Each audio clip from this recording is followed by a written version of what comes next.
I was the first person out, so once the police officers came, I went out the classroom, and I remember seeing Christian, and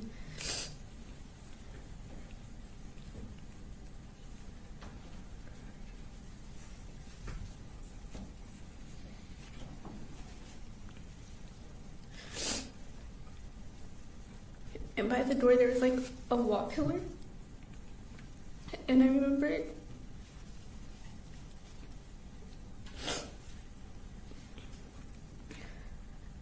they sat me down, and that's when I had called my mom, and then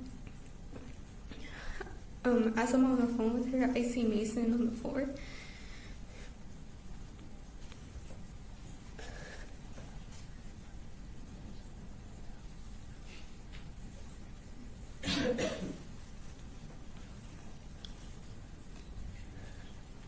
Did they take you to the hospital?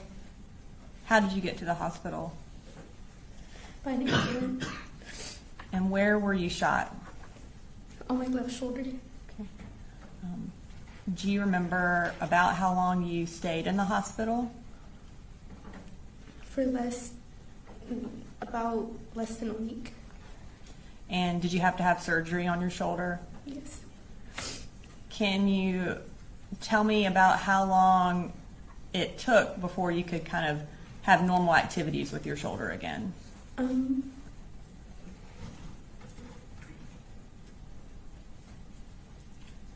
About 6 months. And was there anything that you weren't able to do that you normally did because of your shoulder injury? Yes. Play soccer. And were you on the soccer team? Yes. Did you, kind of as a result of what happened that day, is there anything that is more difficult for you, not talking about physical activities, but emotionally? Like, is there anything that is hard for you now, or that you feel like you've been affected by what happened that day? I feel like just seeing a lot of, just seeing what I saw that day, it just sticks with me.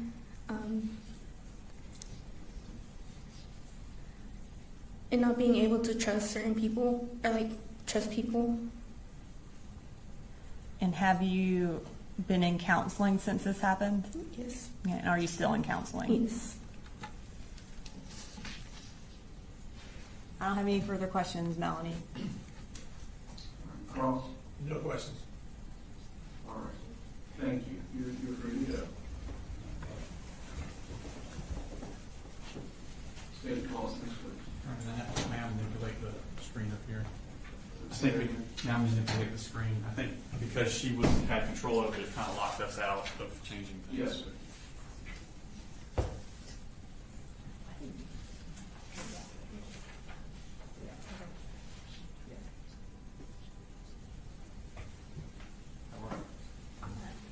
Yes, let me see the throwing one. Pull up and go. Okay. And Judge, we'll manipulate it from our computer from here on out, because I think once the witness stand touches it, we can't take it down. And the state calls Mary Martin.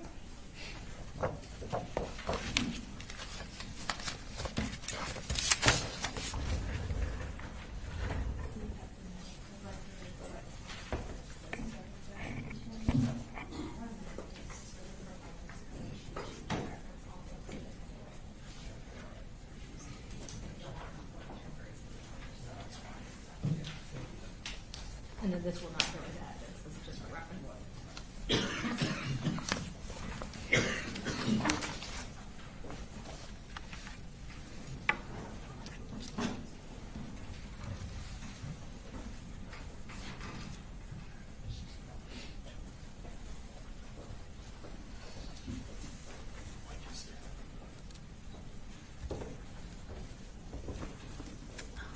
And Ms. Martin, if you'll go ahead and raise your right hand.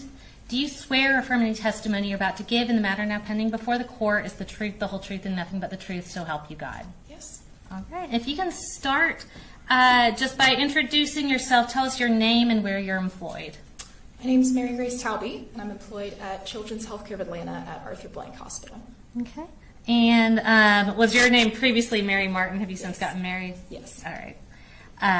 And what is your role there currently? Currently, I'm an assistant nurse manager in the operating room. And were you in a different position in September of 2024? Yes. And tell us what that was. In September of 2024, I was a circulating nurse in the operating room. Okay, and what does a circulating nurse do? I assist with getting the operating room ready for procedures based on what the case is, equipment, supplies, meds. Gotcha. And can you tell us just very briefly your professional and educational background that led you to these positions? Yes. I started with a Bachelor's of Science in Nursing, and then I passed the National Licensing Exam for Registered Nurses, the NCLEX, and then I completed a perioperative program that prepares nurses to work in the operating room. All right. And I'm going to turn your attention to the afternoon of September 4th of 2024. Were you working on that day? Yes. And what shift were you working? I was working 7 a.m. to 5 p.m. And on that date, did you participate in the care of Melanie Delira Castaneda? Yes. What was your role in her care? I was the circulating nurse in the operating room for her procedure. Okay. And did you interact with Melanie before she went into surgery? Yes. And can you tell us a little bit about what you remember regarding her demeanor? I remember she was very quiet, sad, tearful. Okay. And as the circulating nurse, were you also present during her surgical procedure? Yes. And Judge, at this time, we're going to tender into evidence State's Exhibit 70. These are Melanie Delira Castaneda's medical records. We have the business records certification here. And the records themselves are electronic. I also have, which I previously showed the defense attorney for reference, the relevant excerpts from the medical records for the witness to refer to. Any objection to 70? No objection, Judge. I don't think those would go back to the jury. I think they're a little better. All right, we'll discuss all the issues about continuing business or otherwise. Yes. Prior to seeing things out, but I'll make a note. Thank you. All right, so thank you, Judge. Starting with the first page on the relevant portions you have printed out for reference, can you start under patient demographics and tell us this patient's name and date of birth? Yes. Melanie Delira Castaneda, and birth date is June 4th, 2009. And on that same page, will you tell us what her admission diagnosis was? A gunshot wound, arm. Okay. Now going over to the next page that you have, it's labeled page 5. Can you tell us what her final diagnoses were? Yes. Other displaced fracture of upper end of left humerus, initial encounter for open fracture, puncture wound without foreign body of left shoulder, initial encounter, anxiety disorder, unspecified. All right, next I'm going to refer you to the next page, which is page 19. Can you tell us what time Melanie arrived that day? 1:30 p.m. And what was the acuity of the patient listed as? High risk. Once she was there, can you tell us what service she was being provided at that facility? Yes. Pediatric surgery. Okay. And on the same page under procedure, can you tell me what's described? Yes. Irrigation and debridement, extremity with splint placement, and wound vac placement.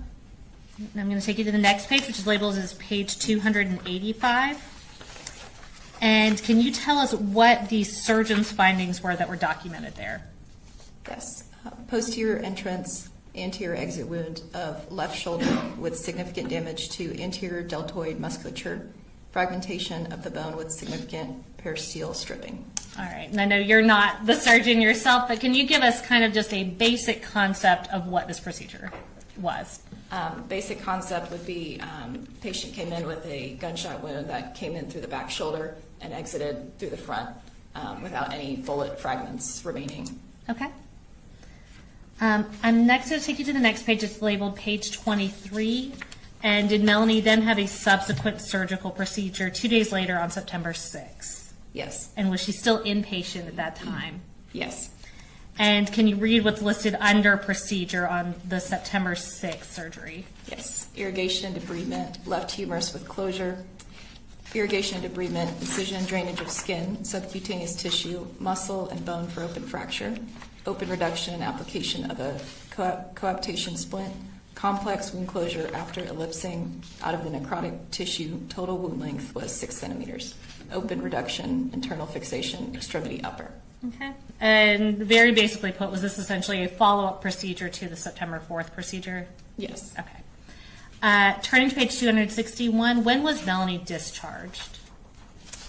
September 7th, 2024. And lastly, I'm going to take you over to page 275. Prior to her discharge, did she have a psychology consultation? Yes. And on the very last page of your reference material, tell us about what Melanie reported regarding her anxiety. When asked about whether patient was feeling more anxious since incident, patient stated, "I have anxiety, but it is worse since I got hurt." Okay. No further questions from the state. The defense may have some questions for you. Cross? No, Your Honor. All right. Thank you, ma'am. You're ready to go. Thank you.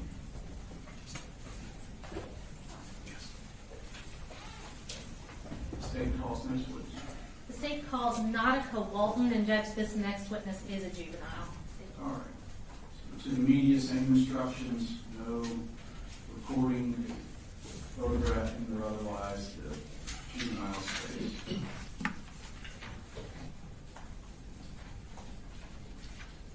guess more accurately put was a juvenile at the time.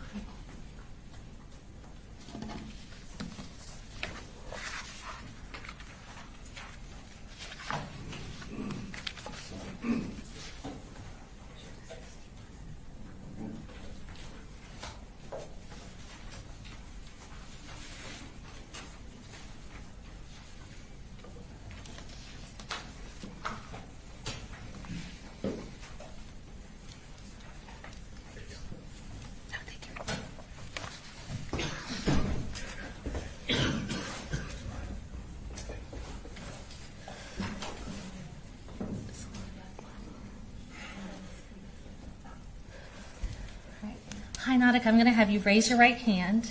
Do you swear to tell the truth, the whole truth, and nothing but the truth, so help you God? I do. All right. I'm going to start by having you introduce yourself, and by that I mean just tell us your name, and if you'll spell your first name, you can put your hand down. Yeah. My name is Nautica Watson, Nautica. All right. And Nautica, how old are you? 18, Tell us when you turned 18. January 31st. All right. Well, happy late birthday. Thank you. And what school do you go to? Apalachee. All right, Nautica, what grade are you in right now? I'm in 10th. Okay, so were you in 9th grade during the 2024-2025 school year? Yes. And did you also go to Apalachee for that school year? Yes. And were you at school on September 4th of 2024? Yes. Who did you have for second period? Miss Ryan. Okay. And Nautica, we're going to pull up your seating chart from your class, and we just want you to confirm that where we have you on the seating chart is where you were sitting that day. Do you see your name on there? Yes. Okay. And is that where you were sitting on September 4th of 2024? Yes. All right. So Nautica, I want you to tell me about when you first realized something was wrong that day. Like from second period? Yes, ma'am. When I had like entered the classroom and we were like sitting down for a couple of minutes, when I heard like a loud bang, that's when I noticed something was wrong. Okay. And tell us what you remember seeing and hearing after that first bang. When the first bang went off, I remember my teacher falling to the floor, and then Taylor in front of me. I remember seeing her fall down before I turned around and saw there was somebody at the door with a weapon, and then everybody else like fell down to the floor and like kind of ran closer to Miss Ryan and like gathered against the wall. Okay. How long did it feel like there was shooting going on in the classroom to you? I don't really know. It felt like it was like kind of fast, but at the same point, it felt like we were in there for a long time. Okay. And after it stopped, what do you remember? I remember Miss Ryan pulling me, Natalie, and Melanie to the side of the room and checking us to see if we're okay. And I remember Mr. Edwards and Mr. Edwards and Tyler going to the door to like barricade it. I remember Melanie, she had blood all on her arm. I remember her blood was like getting on the side of me because I was like kind of like laying on the side of her. And take your time, Nautica. I remember my teacher telling me to stay awake because I was really, really tired and I couldn't keep my body up.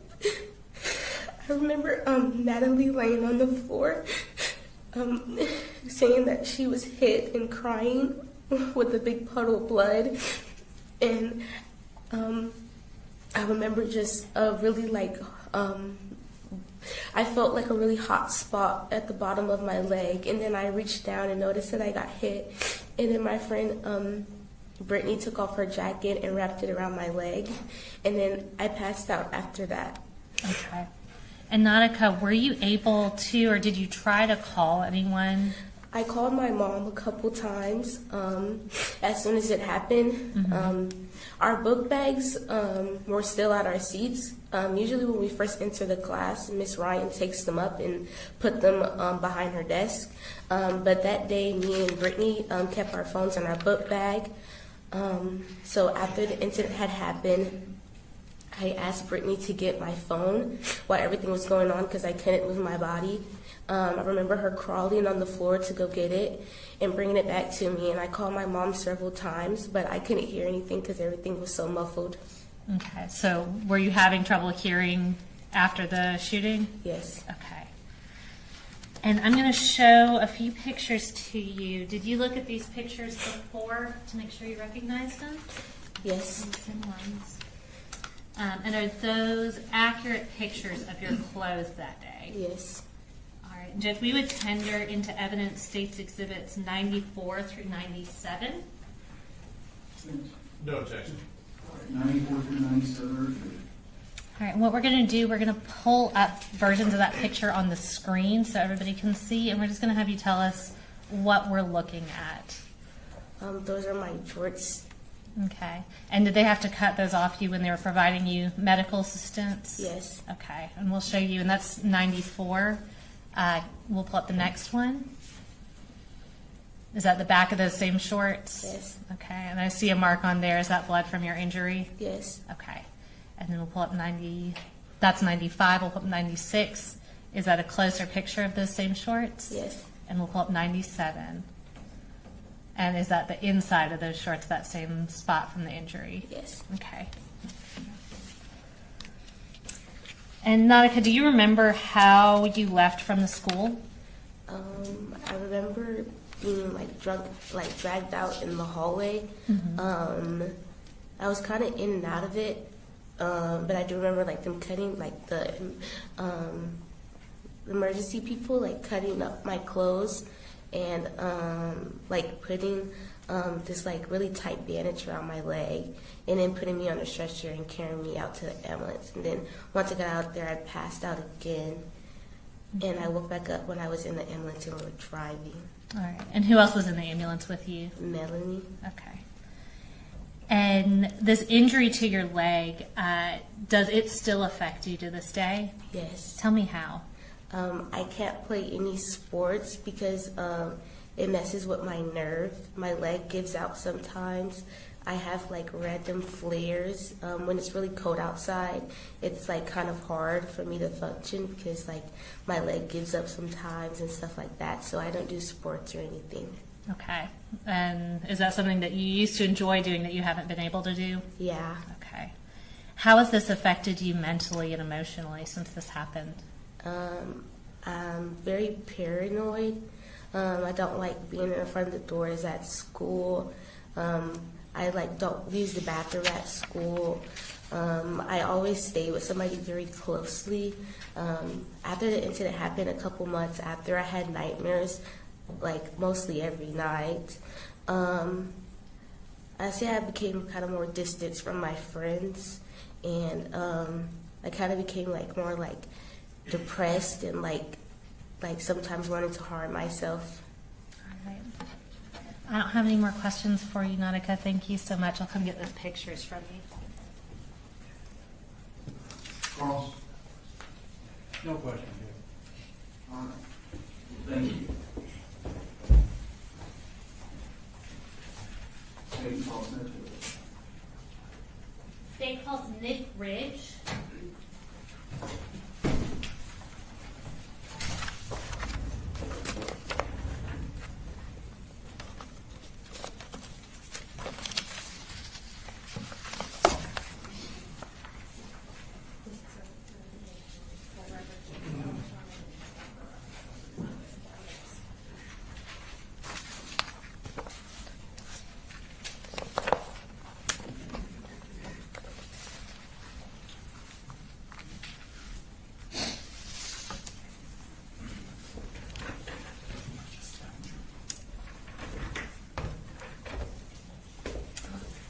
Good morning. I'm going to go ahead and have you raise your right hand. Do you swear or affirm any testimony you're about to give in the matter now pending before the court is the truth, the whole truth, and nothing but the truth, so help you God? I swear. All right, you can put your hand down, and if you'll just introduce yourself to the jury and tell us where you're employed. My name's Nick Ridge, and I work at Northside Gwinnett in Northville. Okay. And in what capacity do you work in Northside Gwinnett? I'm a registered nurse. All right. How long have you been a registered nurse? March of 2020, about 5 years. And where did you go to school? Nursing, I did Augusta University. Okay.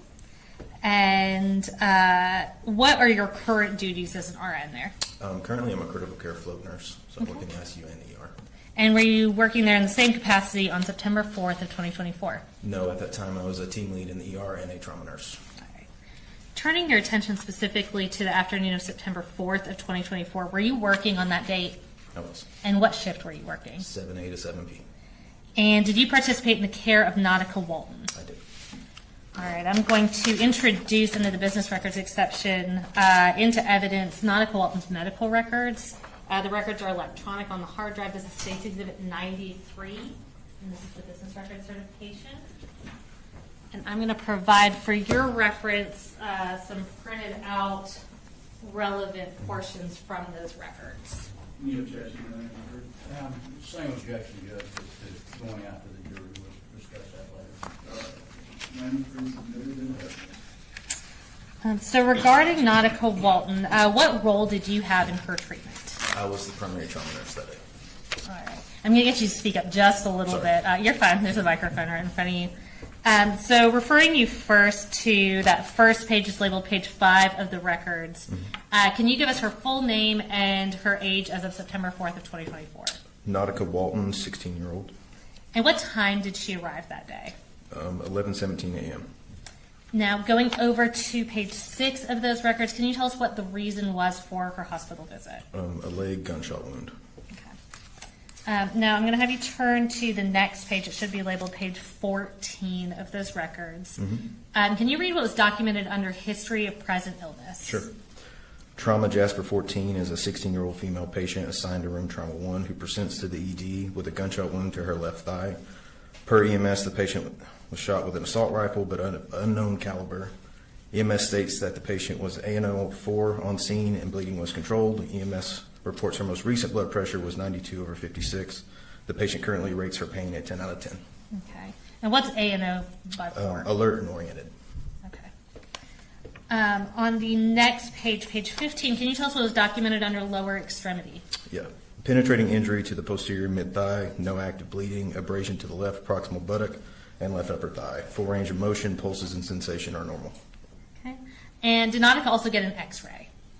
Yes. X-ray showed preliminary interpretation was done by Dr. James Smith. It showed no fractures or dislocations, no soft tissue abnormality, no bony abnormality, metal or metallic bullet fragments present. Okay. So are those metallic bullet fragments something that would show up on an x-ray? Yes. Okay. Going over to page 62. I believe that's the last page of that packet you have. Can you tell us what her spiritual care assessment narrative described about Nautica while she was at Northside Gwinnett? Sure. Nautica was shocked by her traumatic situation. She was joined by her foster mother and caseworker, as well as foster siblings, ones that were in the same school. Nautica could not speak of what happened, as she seemed to still be in shock. I made sure to turn the lights down, speak softly, and walked her through a meditation. We used breathing exercises, and I held her hand. Later, I spoke with the next of kin to make sure that he used low lights and speak softly. I also mentioned the shocked state to the BH team. I also offered advocacy, presence, support, and prayer. Patient seemed to shake less and breathe deeper. Thank you. And lastly, was Nautica able to be discharged that day? She was. All right. No further questions from me. Ross? No question, Judge. All right, thank you, sir. You're free to go. Thank you.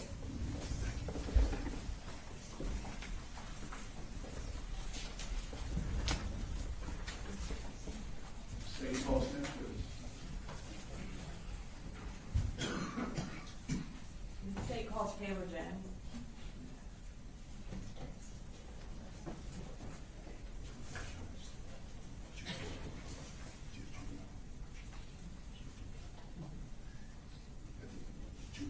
Your Honor, this is a juvenile witness.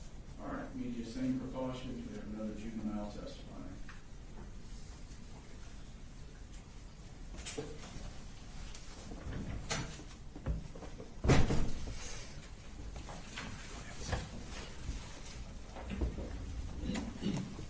All right, Taylor, I'm going to ask you to raise your right hand. Do you swear to tell the truth, the whole truth, and nothing but the truth to help you God? Yes.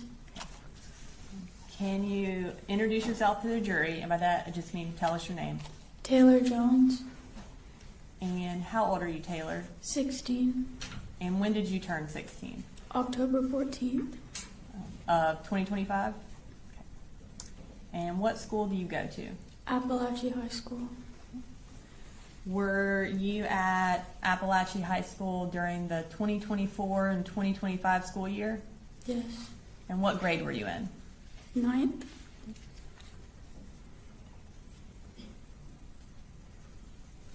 Did you go to school on September 4th of 2024? yes.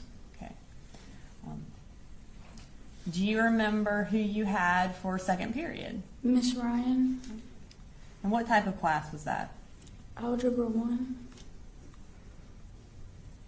All right. I'm going to show you a class seating chart. It's going to be right in front of you. Is that where that red circle is? Is that where you were seated? Yes. Okay. Do you remember if that was the first time you were seated there? Had your seating chart changed that day? Yeah. Okay.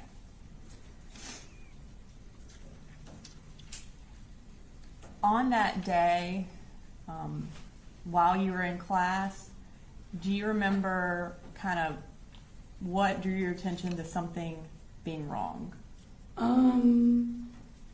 Something like in my body just like told me to look at the door, and then, yeah. So something told you to look at the door. What happened when you looked at the door? There was a kid standing there with a gun. Did you know who that was? No, Had you ever seen him before? no. What do you remember about what he did? He like stood there and then he started shooting at us. What did you do when the shooting started? We all jumped to the floor. Do you remember when you realized that you had been shot? Yeah. And tell us about that. After I got shot, I turned to my friend Landon and I asked him to hold my hand because I was scared. And did he hold your hand? Yeah. Where were you when you asked him to hold your hand? I was in the classroom floor. What do you remember about being on the floor? Did you stay conscious or did you pass out at some point? I passed out at some point. What was going through your head when this happened? I don't remember. Do you remember being afraid? Yeah.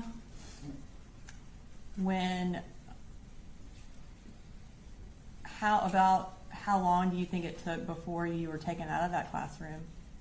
I don't know. Did you stay kind of unconscious until they took you out? Yeah. Do you remember where you went after they took you out of the classroom? They put me in a helicopter and I flew to Grady. Where were you shot? In my leg. So you went to Grady Hospital in Atlanta? Yeah. Do you remember how long you had to stay at Grady Hospital? Like a couple weeks to a month. And while you were there, did you have to have surgery? Yes. Was it more than one surgery? Yes. Do you know how many surgeries you had to have? No. Since you were hospitalized that first time, have you had to be hospitalized more than that? Yes. Do you know about how long you've had to spend in the hospital since September 4th? I spent like months. Months? How have your activities been limited since you were shot? I can't really do any of them anymore. What activities did you used to like to do that you can't do anymore? I used to play volleyball. Were you on the volleyball team at school? Yes. And have you been able to go back to the volleyball team? No. Do you still have any physical difficulties? Yeah. Tell us about those. Like, it's like hard to walk and I can't like move my foot or anything really. Are you still getting treatment? Yeah. What kind of treatment do you still get? I go to physical therapy and then I get like Botox shots and just like shots that help my pain. When have you been able to physically go back to school? Yes. When were you able to go back to school? I went back the first day The first day of this school year. of this new school year? So you were out for about a whole year? Yes.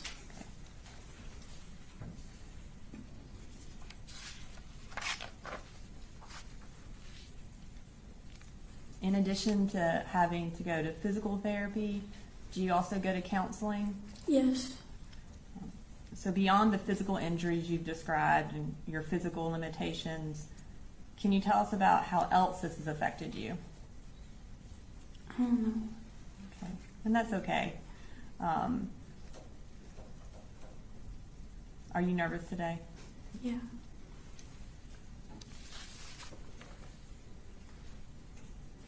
I don't have any further questions, Taylor. Thank you so much. Wait, just wait 1 second. I just want to make sure. They're done. It's Yeah, on we're the done. cross. No questions, Your Honor. Thank you. All right, thank you. Can we approach briefly before we close? Yes, sir.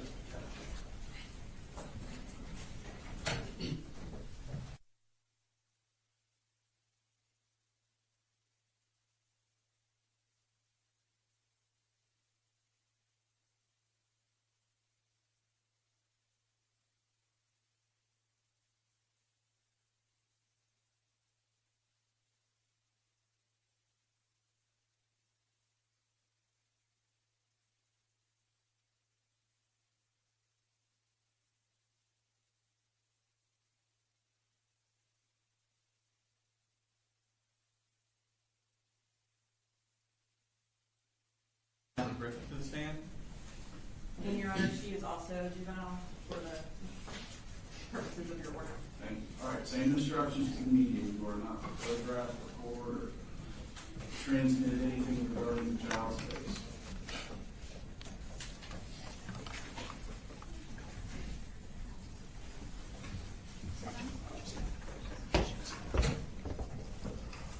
Natalie, how are you today? I'm okay. Okay. So the microphone in front of you, that's so the lady here can hear you, and that's so these people here can hear you. So if you could speak into the microphone whenever we talk, okay? If you could first raise your right hand. That's good. You swear the testimony you give in this matter will be the truth, the whole truth, and nothing but the truth, so help you God. Yes. Okay, thank you. Could you please introduce yourself? My name is Natalie Griffith. Okay. And Natalie, how old are you? I am 16 years old. Okay. Where do you go to school? I go to school at Apalachee High School. Okay. I want to take your attention back to last year, 2024. What grade were you in? I was a freshman. Okay. And for second period that year, who did you have for second period? I had Miss Ryan, my algebra teacher. Okay, and so it was algebra? Yeah. Okay. We're going to put up a seating chart. I want to take your attention to September 4th. Did y'all have new seats that day? Yes. Okay. And there's a circle on that seating chart. Is that where you were sitting on Yes. that day? Yes. Okay. And what were y'all doing that morning in that class? Do you remember? I can remember what happened right before. You don't remember? I can, Okay. to the best of my abilities. I'm pretty sure Miss Ryan was teaching us some stuff, and we were about to group off into groups so that we could practice the content on our own and with each other. And then she was most likely going to then have us come back together to, check our work and stuff. Okay. And as she was giving the instructions, we heard a bang Where did you hear the bang coming from? outside, Okay. outside the door, like around. Okay. What did you do when you heard that bang? I was crocheting. I stood up. I'm sorry, you were what? Crocheting. Crocheting? Yeah, I Okay. do it to give my hands something to do. Okay. I stood up. You stood up? Yeah, Did you look towards the door? I think I did. Did you see anybody at the door? No, it happened really fast. I didn't really process what was happening. Okay. What happened?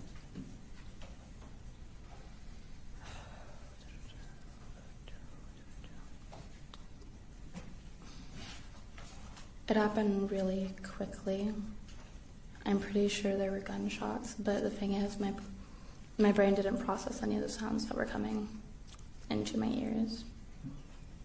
Next, with hold of my hand, all of a sudden felt weird, and I heard a ringing in my ear, and I looked down, and there was blood and seemingly a hole in my wrist.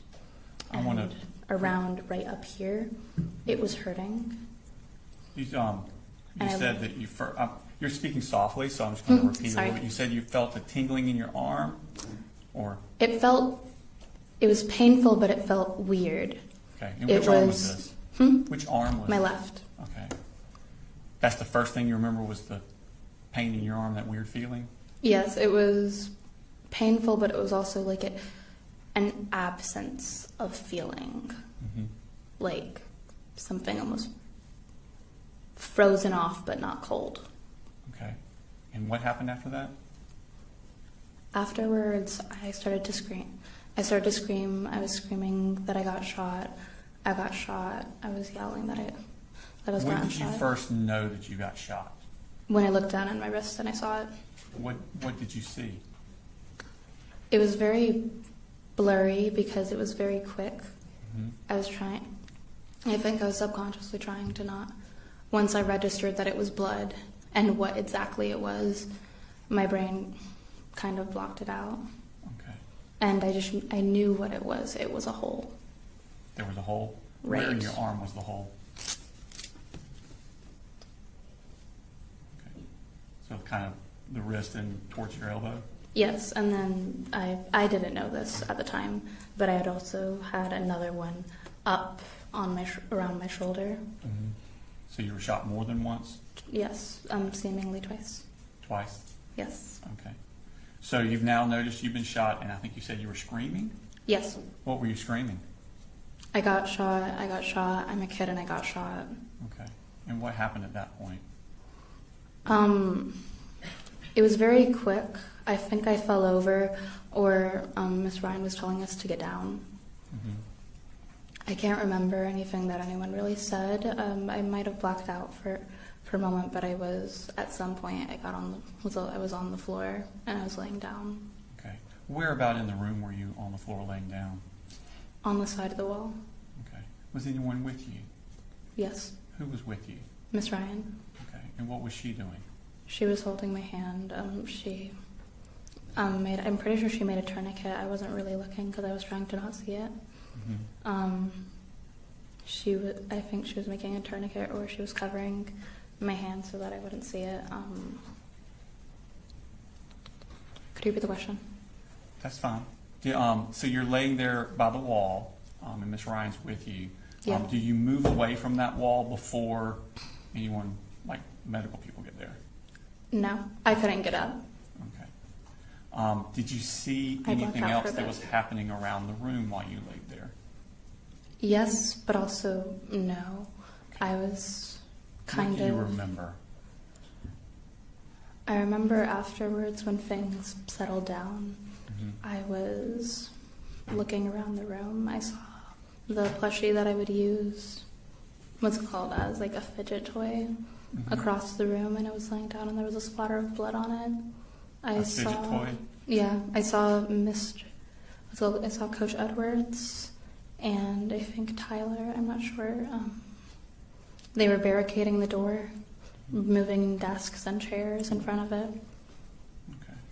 And I remember when the police got in. Okay. I heard a bang. They were banging on it, and then finally they got in. Okay. How long was it before the police came in? I can't tell you. Okay. It was like time stopped. Okay. Everything was moving very quickly and slowly. Quickly and slowly? Time was seemingly moving quickly, but to me it was very slow. Okay. So the police come in. What do they do? They looked around. At that point, I kind of went off on my own. Do you mean And physically or mentally. Mentally. And the next thing I know, they were picking me up by my arms and legs, and they were taking me out and putting me on a stretcher. Okay. Did they say anything to you while they were doing this? Yes. What kind of things were they saying? I can't remember. Okay. Were you saying anything to them? Yes. What were you saying to them? Mainly sarcastic things. I was trying to distract myself. What type of things were you saying?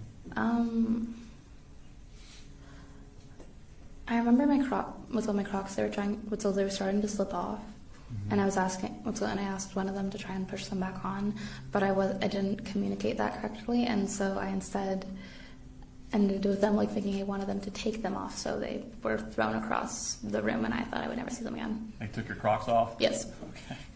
Okay. Were you worried about anything while Yes. they were doing? What kind of things were you worried about? My friend, Lorelei, she was only her class was only around the corner, and I was worried Okay. that her class had also gotten shot, and I was also worried that I was going to die, and how that would affect my parents, Okay. because my dad has a heart problem. Okay. Did they put any sort of what did they do to treat you there at the school? They put a tourniquet on me. I know they gave me pain medicine. They talked to me. The paramedic that was with me, they talked to me, and it helped me. It helped distract me. Okay. How did you leave the school? By an ambulance. Okay. As you were leaving the school, did you see anything? Leaving the school, Mm-hmm. not the Being building. taken out of the building. Taken out of the building. Yes, I saw Colin Gray. He was on the floor with his hands behind his back. Had you ever seen him before? No, Okay. Did you know who he was? no. Okay. I remember thinking. What did you think when you saw him? I saw red. I was very mad. I hadn't even processed it as a kid. When I thought about who would do this, I was thinking maybe an angry parent, some kind of alumni that had a bad experience at the high school, terrorist attacks, anything. I did not think another student that had no reason to be in my school with a gun. Did you say anything to him when you passed him? Yes. What did you say to him?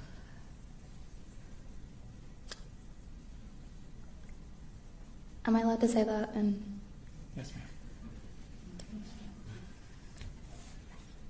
you fucking asshole! I swear. I'm pretty sure I said I swear I'm gonna fucking kill you. I said a lot of curse words, and I was very angry, especially at the time, because I thought that they were going to have to amputate my my hand. Okay. Yeah. So they take you outside. And I Is the remember ambulance- yelling at him that we were kids. Okay. Because we were kids. When they take you outside, was the ambulance close to the building? Yes. Okay. And they put you in the ambulance. Was anyone else in the ambulance? For a bit, yeah, because they moved me to a different ambulance, yes. Okay. Who was in the ambulance with you? Taylor, Okay. Taylor Jones? yes. Okay. At some point, where does the ambulance take you? Tell me about your trip in the ambulance. The first one I was in for a bit, they did leave me alone. Mm-hmm. I'm pretty sure to help take care of Taylor and the others. Okay. I remember they asked me who the girl who was in the ambulance with me was, Mm-hmm. and the only description they gave me was that she was blonde, and so I thought she was another one of our classmates, Jalen. Jalen. Mm-hmm. Yeah. So you gave the wrong name? Huh? Yes, I did give the wrong name. And so at the end, I remember I was kind of fidgeting with my own brain. Okay. How long did it take you to get to the hospital? I'm not really sure. It felt like forever. And what hospital did you go to? Do you know? Northeast Georgia and Gainesville. I'm sorry. That's fine. What happened? Do you remember being at the hospital? What happened Yes. when you arrived? At first, when I got there, they took me out of the ambulance with the stretcher that was with my head, like going outward, so it was my head first. They took me to an ER, and I remember they were assessing me. There was there was a chaplain there, and she said how she was a chaplain and how she was pretty much there to act as like my semi-guardian while my parents were there. Had your parents arrived yet? Do you know? No, I'm not sure my parents had been informed yet. I don't really know, but they weren't there, at least while I was conscious. Okay. Did you have any surgeries? Yes. Okay. And how long were you in the hospital after the surgery? About a week. About a week. And do you know what types of surgery you had? I don't know the exact names of them, but I do know what happened, and I semi know what happened with them. And Okay. then, Did the doctors kind of explain to you what they were doing? yes, What did they explain to you? on September 4th, they didn't explain what they were going to do or what they were doing. I didn't meet the doctor that operated on me until afterwards. Okay. And what did he tell you he had done? I can't really remember the exact medical terms. I know they had I don't tried need medical some terms, others, just but I need teenager terms. they had. What was your placed- understanding of what they had done to you? They had taken some cadaver nerves out of someone else and given me and grafted them onto mine because I had a big because my nerves were severed. Okay. The one that was in around my wrist, and also we didn't figure this out until a couple months later, but also one up my median nerve, I think is it's called, up around my shoulder was also. Okay. You said you were They in the closed hospital. it and they fixed it. You said you were in the hospital for a week after that surgery. Did you have other surgeries during that week? No. Okay. When you did you come home after that? Yes. When you were home, was there any issues with your arm? How did your arm feel? How were you able to use your arm? I couldn't, and I didn't feel it. Okay. Were you in a cast? No, because they had to. I had gauze and stuff, and it had to be changed out every day. So I wasn't ever in a cast. I was in a brace/splint, Okay. and they'd have to unwrap it daily, so that way. Were you able to use your hand? No. Okay. It was after the surgery. I had to look at my arm just to know that it was attached to my body. I was about to ask, could you feel your arm? No. It wasn't. For a bit, I had trouble because I couldn't even let it hang down. Mm-hmm. I had to carry it, and I would have trouble doing that for a bit. At some point, I got used to it because it felt like a dead limb. Okay. Were you able to go back to school during this time? Right after you got out of the hospital? No, and the schools weren't open yet. Okay. Did you ever have to go back for a follow-up surgery? Yes. How long after you came home from the first one did you go back to the follow-up? My second surgery was on September 2nd, 2025.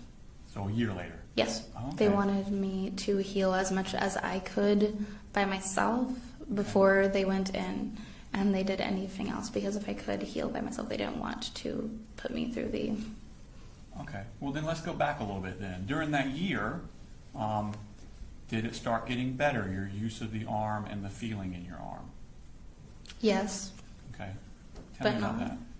Tell me about that. So for, I want to say maybe 2 or 3 months, I couldn't really do anything with my hand. I had to have to use my mouth as like a second hand. You used your mouth as a second hand? Okay. Yeah.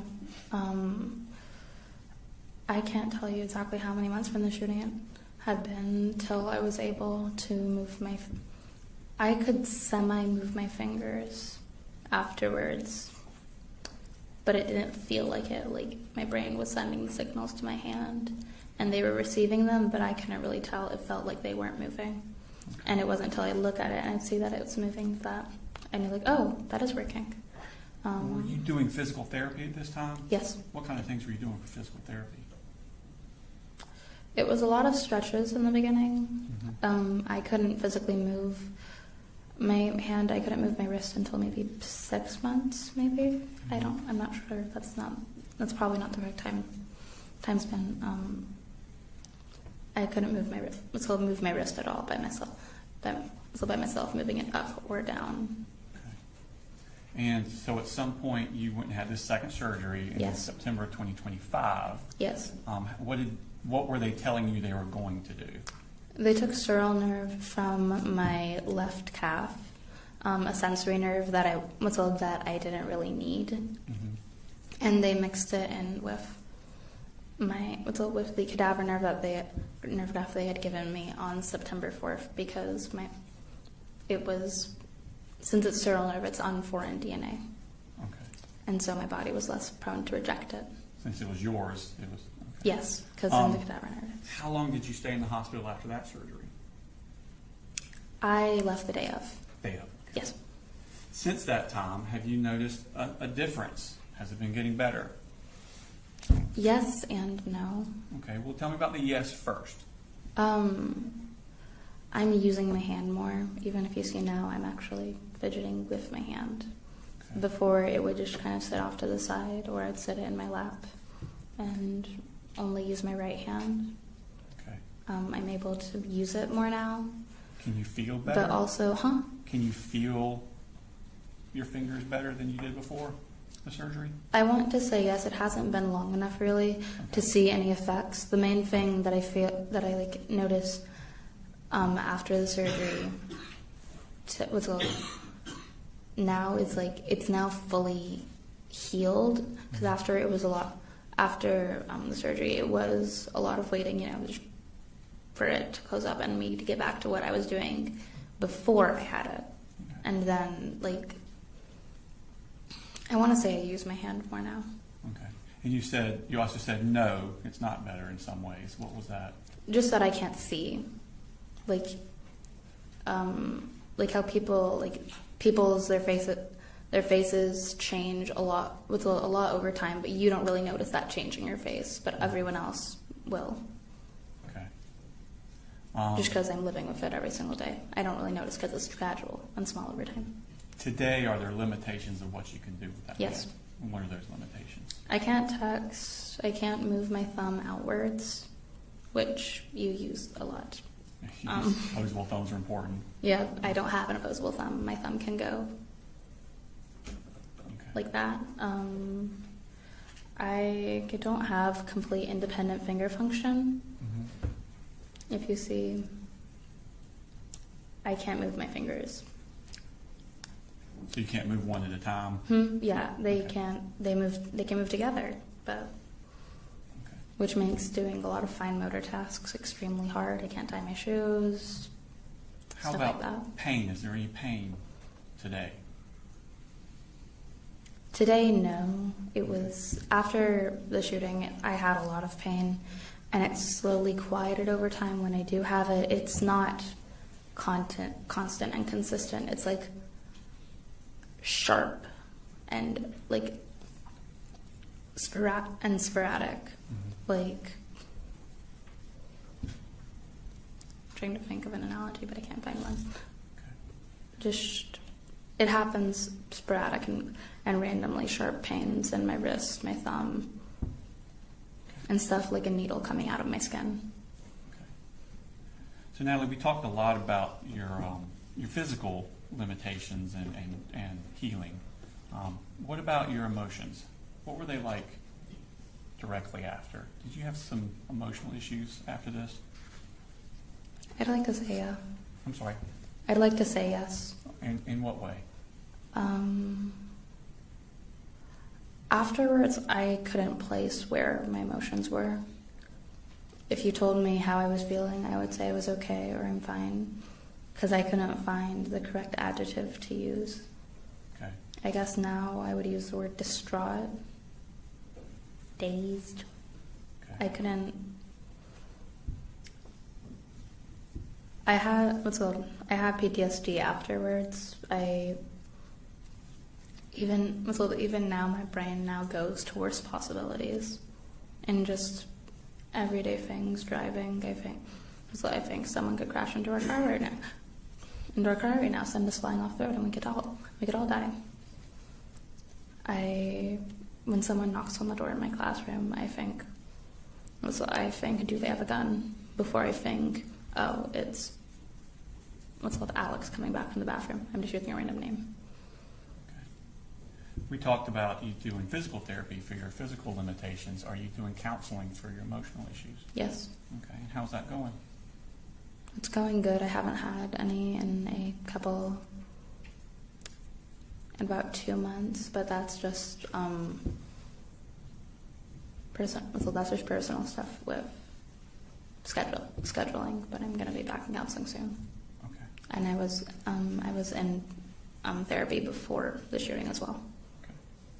So Natalie, I don't have any more questions for you, but the defense may have some. Thank you very much. Mm-hmm. Cross. No question, John. Thank you. Thank you. You're good to go.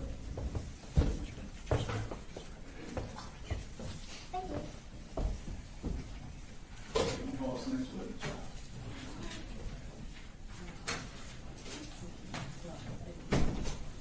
The state calls Taylor Lawrence.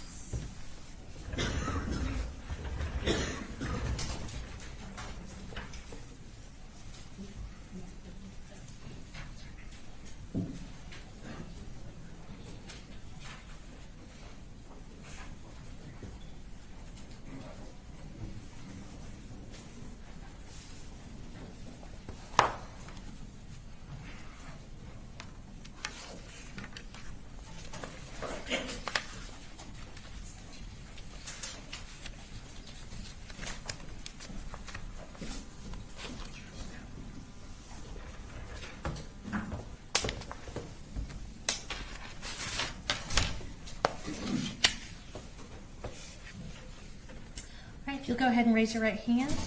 Do you swear or affirm any testimony you're about to give in the matter now pending before the court is the truth, the whole truth, and nothing but the truth, so help you God? I do. All right, you can have a seat.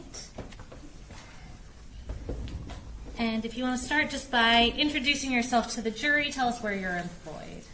I'm employed with Georgia Bureau of Investigation. My name is Taylor Lawrence, and I'm a crime scene specialist, special agent. All right, and what GBI office are you out of?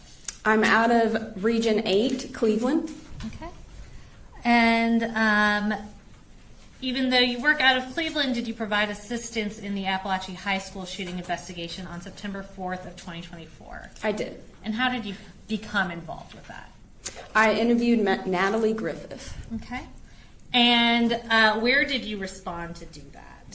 I was told that there was a victim at Northeast Georgia Medical Center in Gainesville, Georgia, and at that time I didn't have a name. And once I got to the hospital, that's when they told me and showed me to where she was in surgery.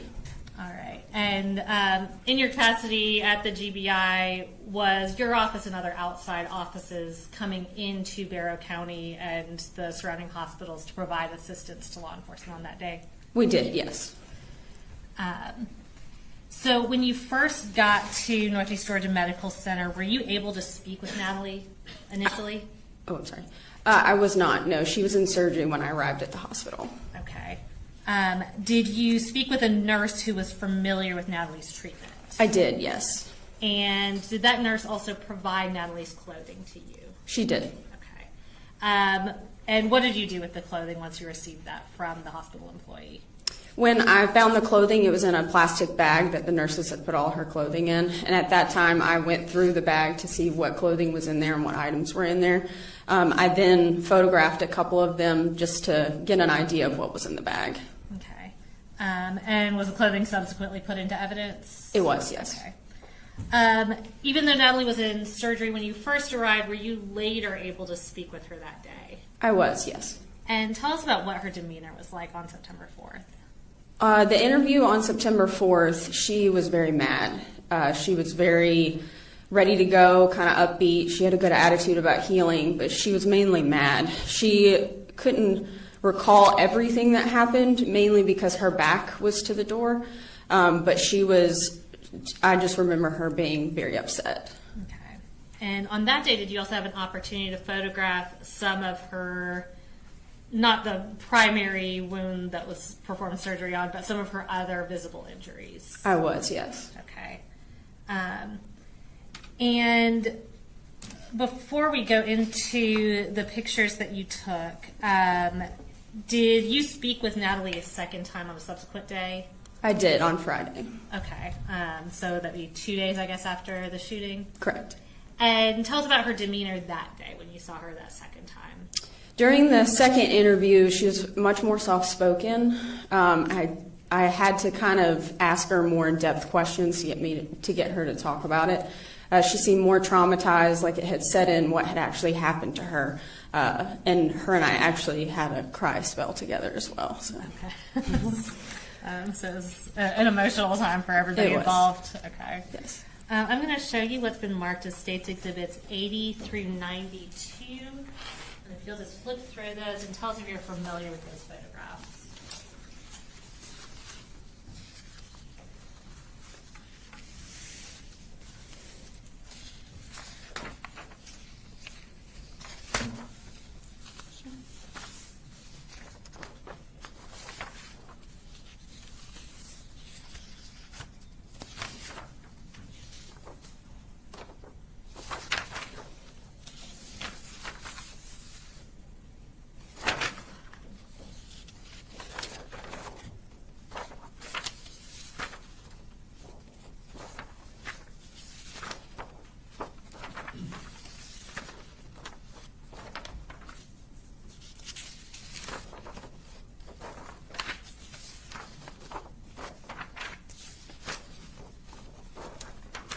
Yes, I am. These are photographs I took. Okay. And are those both of Natalie's person and her clothing? Yes. Okay. Are they fair and accurate depictions of the photographs you took that day? They are, yes. All right. And Judge, at this time, we tender States Exhibits 80 through 92, and we're going to publish those for the jury. No objection, Judge. All right, 80 through 92 are admitted. All right, we're going to pull these up on the screens. It should appear behind and in front of you, and we'll just talk through one by one. We're going to start with States Exhibit 80. Will you tell us what that's a photograph of? This is a photograph of the injuries to her right hand. Okay, and by her you mean Natalie Griffith? Yes, sorry. Okay, you're fine. And we'll go on to 81. This is just a different angle of that same hand. Okay, and do y'all use that measuring stick just to give a perspective of the size of the injuries? Correct. Okay. Going on to 82. This is a photograph of Natalie Griffith's chin. Okay, and these are injuries sustained during the shooting? Correct. Okay. And 83. This is just a different angle of that same injury. Okay. 84.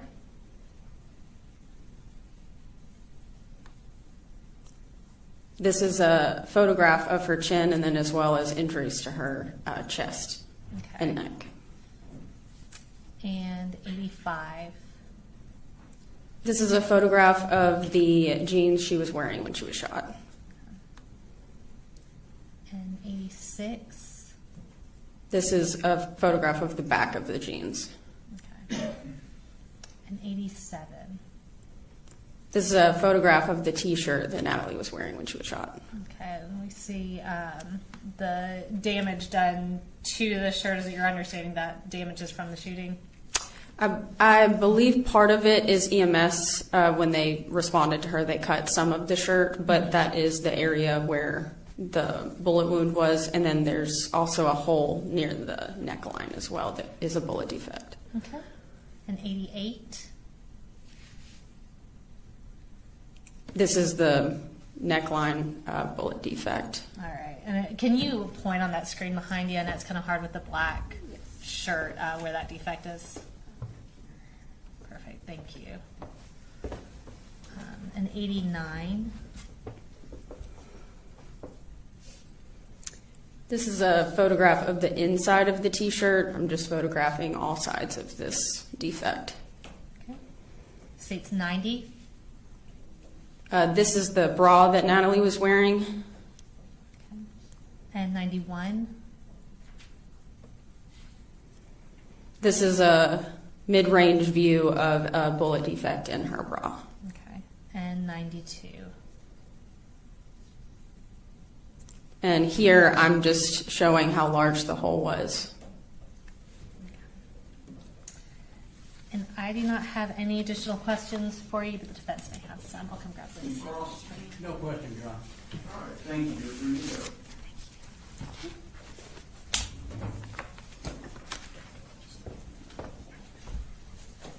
It's about 10:30. I'll go ahead and make a 10-15-minute restroom break.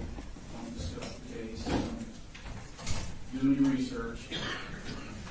Recess for 10 to 15 minutes.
Our next witness is a medical witness for Natalie Griffith, and there are some pictures we are showing for him that are graphic.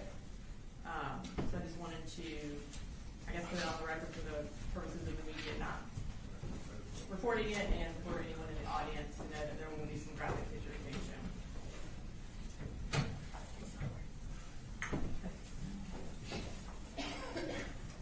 Are these are from the hospital? Yeah, the hospital pictures. Yes.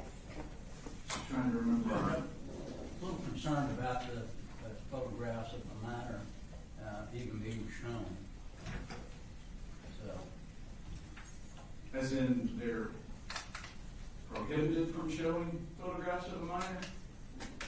well, I'm just And when you said, you mean the state from admitting them into evidence? or- I don't mind the jury seeing them, obviously, but to report those, to you know, for them to film those photographs of a minor and show them on the news, I think would be inappropriate. I think it still is.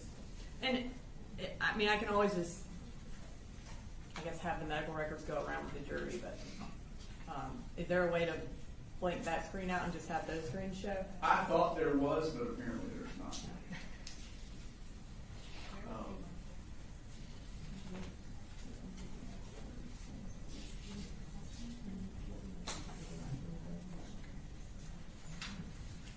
Let me preview the Would you like to see those photographs, maybe? Yeah, I'm good. I'd like to.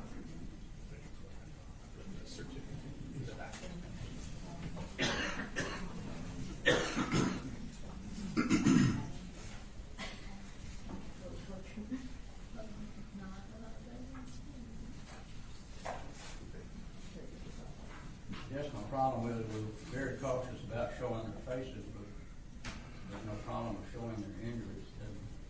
Doesn't seem to be consistent. I do think it would be consistent with crime scene photos, but I don't know. I don't think the news would want to show them because they are very gruesome. But.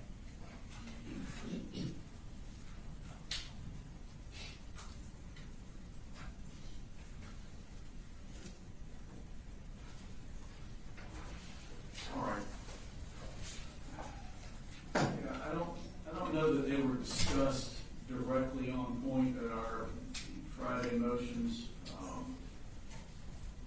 Having viewed the photographs, I would agree that they are not likely something that the news would publish or broadcast. I don't see any benefit to the general public via the media seeing these photographs. So I'll go ahead and direct the media not to record or transmit the photographs, as at least a couple of them are very, I'll use the word gruesome.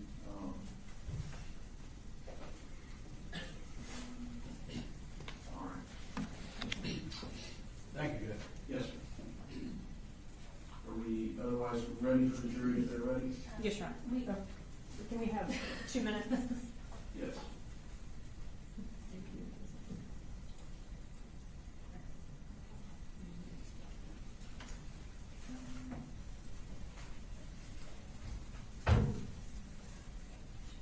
And Ms. Brooks, is this your witness? Yes, Your Honor. If you just want to make some sort of cautionary statement to the jury right before you Yeah. publish them, just.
sir.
Young, Steve.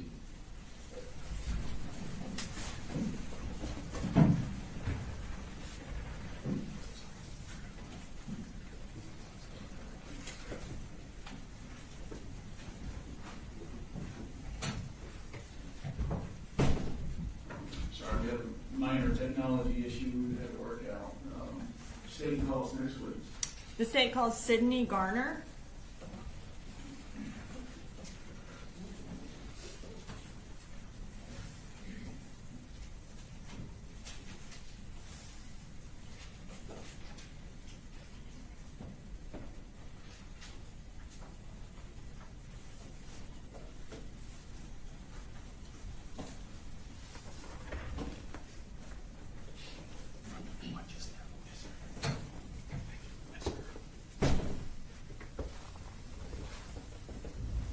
All right, Mr. Garner, can you go ahead and raise your right hand? Yes, ma'am. Do you swear to tell the truth, the whole truth, and nothing but the truth so help you God? Yes, ma'am. And can you introduce yourself to the jury and go ahead and spell your first and last name as well? Sidney Garner, Sidney, Garner.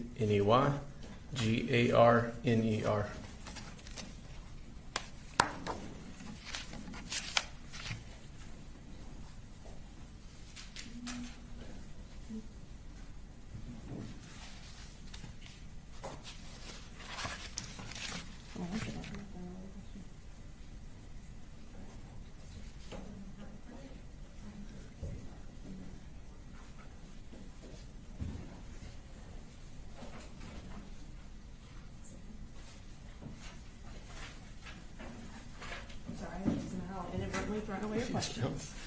All right, so tell us what you do. I'm a registered nurse at Northeast Georgia Medical Center in Gainesville in the emergency department. Okay. And how long have you worked in Gainesville? I've been in Gainesville for 10 years. And have you worked anywhere else as a nurse? Not as a nurse. I was a paramedic for 10 years prior for Gwinnett County Fire. Okay. Can you tell us about your education that, I guess, allows you to be a nurse? I received my undergrad at the Alabama.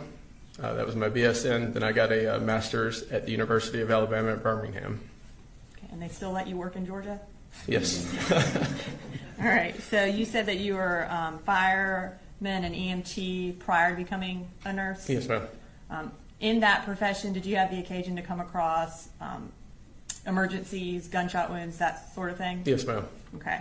About how many of those types of incidents where there was a crime committed or someone had been shot did you come across? Countless. I couldn't put a number on it. Yes, ma'am. Now, you indicated that you work at Northeast Georgia in Gainesville, and you indicated that you are an emergency room nurse. Can you tell us what that means? Like, what do you do? I'm currently an assistant nurse manager. I've got 30 employees under me in the department. I'm also one of 18 shock trauma nurses in the department that has specialized in trauma and shock patients. And tell me how that differs from being a regular ER nurse when you're dealing with shock trauma patients. Specialty training, extra meetings every month as well. Okay. And is there a shock trauma nurse on every shift? Yes, ma'am. Okay. I'm going to turn your attention to the afternoon of September 4th of 2024. Were you working on that date? Yes, ma'am. And what shift were you working? I work 11 a.m. to 11 p.m. And what was your role on that shift? My role on that shift was team lead that day. I was over what we call the A area, or our trauma area in the department. And as team lead, what is your job? My job was to oversee the nurses, 4 nurses in that zone, to oversee 10 patients in that area as well. So was there a separate shock trauma nurse on duty? Yes, ma'am. Okay. Did you participate in the care of Natalie Griffith that day? Yes, ma'am. And how did you end up participating in her care? I was the lead charter in the room when she arrived. Okay. And did you sort of take over the role of shock trauma nurse as well? Yes, ma'am. The shock trauma nurse that day was a newer nurse, and the charge nurse had asked me to take on that position due to the news of a potential shooting in the area. And was that kind of based on your previous experience as an EMT and firefighter that you can Yes, handle ma'am. this type of situation? Yes, ma'am. What do you remember about Natalie's demeanor that day? I remember her when she came in, she was calm, especially for a 15-year-old. And was she asking for anyone or doing anything? She asked for her mother multiple times. At this time, I'm going to go ahead and introduce into evidence State's Exhibit 79, which are Natalie Griffith's medical records. We're introducing them under the business records exception. Okay. All right, 79 is admitted. Thank you, Your Honor. And I'm just going to hand these to you in case you need them when you're Yes, answering ma'am. questions.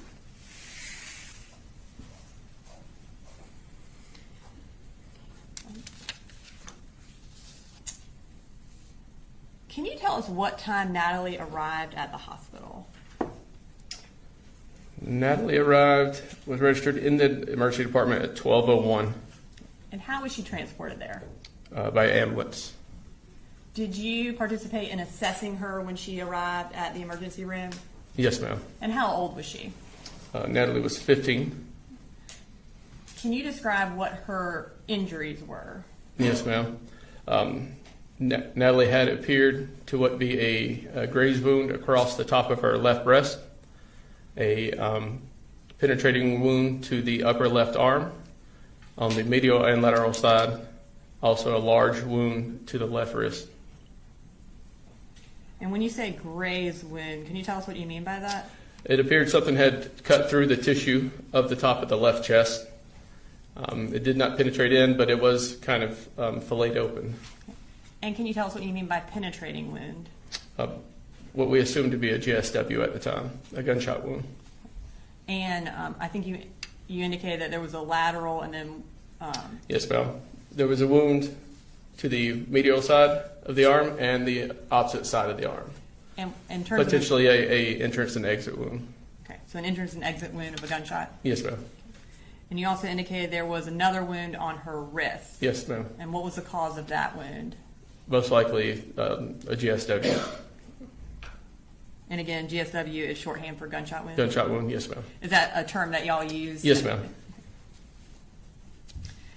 Based on your training and experience both as a shock trauma nurse as well as a fire and EMT, are those types of injuries painful? They are very painful, yes, ma'am.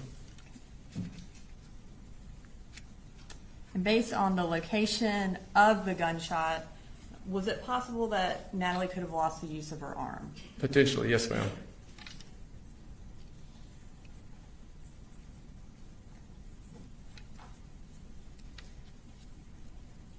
During the course of her treatment, were photographs taken of her injuries? Yes, ma'am. And were those taken at the hospital? Yes, ma'am. And were they also made part of the medical record? Yes, ma'am. And Your Honor, at this time I am going to show pictures and display them to the jury. Some of the pictures are graphic, so I wanted to put a notice on the record for the audience as well as the jurors that there will be a few graphic pictures being shown. Thank you. Okay. And we're going to bring these pictures up. They are just part of State's Exhibit 79. So I'm just going to ask you, as I bring them up, this is on page 15 of the medical records, if you could describe what that injury shows. I believe this is the posterior side of the arm, or what I was calling the lateral side, the back side of the left arm, a potentially exit or entrance wound from a GSW or a gunshot wound.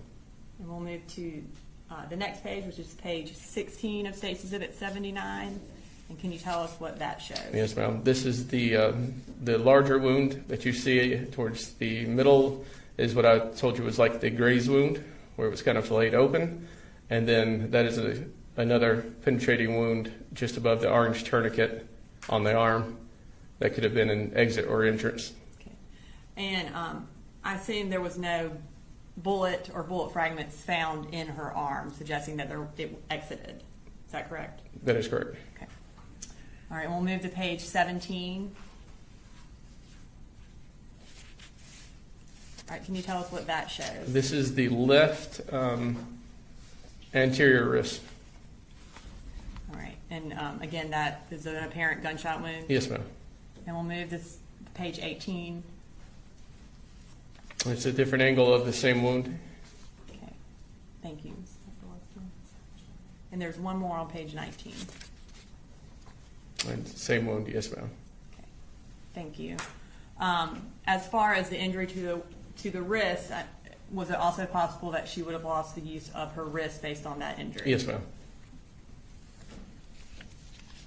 While Natalie was at the hospital, what treatment did she undergo? She received IV antibiotic therapy. She went to the OR for repair of that right wrist. Washed out of the left wrist, I'm sorry. Washed out of the left arm as well. And then after the OR on the floor, when she was admitted, she did receive screening for PTSD. Okay. And can you just tell us what you mean by washout of the arm? To clean out any debris that might be left in the arm to prevent infection. Does that aid in the healing of the injury? Yes, ma'am. You also indicated that she was screened for PTSD. Yes, ma'am. And what was the result of that screening? The result was positive. And that means that she had screened that she did have PTSD? Yes, ma'am. And can you tell us when she was discharged from the hospital?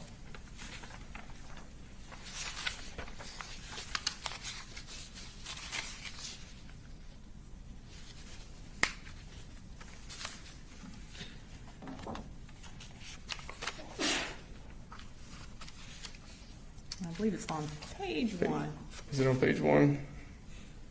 Under discharge information? She was discharged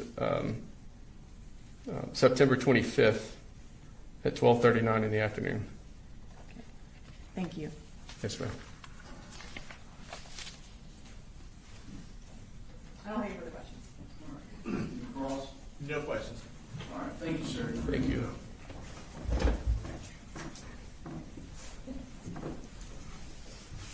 State calls next, please.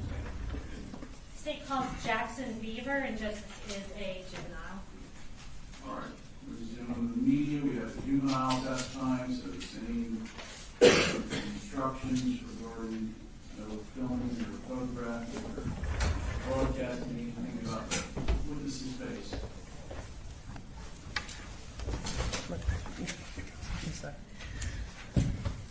All right, Jackson, I'm going to go ahead and have you raise your right hand. Perfect. Do you swear to tell the truth, the whole truth, and nothing but the truth, so help you God? Yes, ma'am. All right, you can put your hand down. And I'm going to start by having you say your name, and if you'll spell your first name and your last name. My name is Jackson Thomas Beaver. Okay. It's spelled Jaxson. But And how do you spell Beaver? Beaver. Thank you. And Jackson, how old are you? I am 16, about to turn 17. Okay. So you're about to turn 17. When's your birthday? June 12th, 2009. All right. And Jackson, did you used to go to Apalachee High School? No, I mean, I was new to the school. You whenever were it new to the happened, school? Okay. So did you go to Apalachee for a short period of time? Yeah, Okay. And was that your freshman year of school? yeah, it was. And was that last school year, so 2024 into 2025, that it would have been that year? Mhm. Okay. So let's talk about September of 2024. Were you going to Apalachee then? Yes, I was. Okay. And did you go to school on September 4th of 2024? Yes, ma'am, I did. Okay. Do you remember who you had for second period? I had Miss Ryan. Mm-hmm. And what I'm going to do is we're going to pull up your class's seating chart on that screen in front of you. And we're going to have where we believe your desk was circled. Uh-oh. Hold on. Do you remember where you were sitting that day? Yes. Okay, so why don't you check out that seating chart and you see where your name is circled? Is that accurate to where you were sitting? Yes, it is. All right, thank you. And Jackson, on that day, did something bad happen when you were in Miss Ryan's class? Other than the obvious, nothing. Okay. And when you say the obvious, why don't you tell me when you noticed that something was wrong? Whenever I came to school, I noticed that the Wi-Fi wasn't working Okay. and everything was feeling just a bit off Okay. to me. So you're kind of having an off day going into it? Yeah. Okay. And so you get to second period and you're in Miss Ryan's class, and what happened then? Me and this other kid, we were both reviewing our work, and then the kid came through the door and just started doing everything. Okay. And Jackson, when you say doing everything, what do you mean? He started shooting. Okay. What do you remember noticing when that started? I remember just chaos happening, people throwing chairs, screaming, people on the floor. Okay. Do you remember what you did? I was also on the floor. I was trying to figure out what happened. And if you had to guess in your mind, how long did that shooting go on for? It felt like hours. Yeah. And do you remember at some point that it stopped? I only felt like it stopped whenever everyone was calmed. Okay. And what happened at that point? Everyone was checking up on everyone, seeing who got hurt. Do you remember anything about anyone specific that was in your class? No, not really. Okay. And at some point, did you realize that you yourself was hurt? I noticed whenever I was hurt, if I looked down and I saw a hole in my shorts and noticed I was bleeding. That's when I knew I was hurt. Okay. But I didn't focus that much on it. Gotcha. And how long did it feel like y'all were in the room until law enforcement came? Maybe half an hour. Okay. So did it feel like kind of a long time Yeah. that you were waiting? Okay. And once law enforcement came, what do you remember doing? I remember they told us to put our hands up, and we all did, and they just escorted us outside the class to Hammond Morris's Hill. Okay. And do you remember when they told y'all to put your hands up when you were walking out? Was there anything that was difficult about that for you? I was busy trying to see how much I was bleeding, so it was kind of hard for me to put both my hands up, but I just decided to put both my hands up anyways. Okay. So you were trying to grab your leg at the same time? Okay. And while you were in the room, were you able to contact your family or anything like that? No, I was unable to contact my family Okay. in any way possible. And how were you feeling at that point? Kind of scared, thinking he was going to come back into the room. Okay. And once y'all got out to the football field, was somebody able to look at your leg? Not that I know of. Okay. Everyone was kind of just hugging each other, trying to not understand what was happening. Gotcha. And then before you left that day, were you able to get bandaged up? Yes, ma'am. Okay. And who eventually came for you to meet you at the school? My mom. Okay. and my sister. Okay. Yeah. So tell me, after this shooting happened, was your school closed for a little while? Yes, it was. And once it reopened, did you try to go back to school? Yeah, I tried for maybe 3 months. Okay. And you say you tried. Tell me what that looked like. Every time I went back to the school, I would feel like something bad was going to happen again, and I couldn't wait, and I had to go home, like right after. All right. So whenever you were going to school, did you usually make it through the day or not make it through the day? I couldn't make it through the day without worrying about what would happen. Okay. And so what did you end up doing? Do you still go to Apalachee now? We eventually just gave up on going to school, and we were trying to get us back to school. We were trying to get me back to school. Okay. And when you were at school at Apalachee, I know you said you were new to the school since you were a freshman. Had you started with any extracurricular activities? I was in marching band, and I was going to probably sign up for boxing. Okay. And did you enjoy marching band when you were in it? Yeah, I loved marching band. It was really fun. Okay. So you said that you weren't able to stay in school because you couldn't get through the day. Did that affect your ability to be in the marching band at school? Yeah, it really did. Okay. Because it was also involved with the school. All right. So are you able to do that now that you're not able to go to regular school? No. Okay. Is that something that you miss? Yeah. Yeah. And in your day-to-day life, does what happened to you still affect you, like mentally or emotionally? Sometimes I just forget it happens, but whenever I do, it kind of messes me up a lot. Yeah. Okay. And when you say messes you up, what do you mean? Kind of just like lay in my bed and just let the day go by. Okay. All right, Jackson, I don't have any other questions for you. They may have a question for you. No question, Jim. All right, you're good to go. Thank you, Jackson.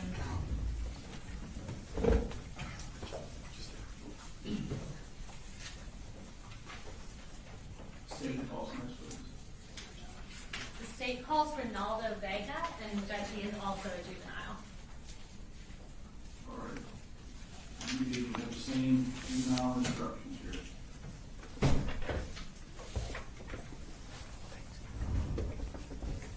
All right, I'm going to start by having you raise your right hand.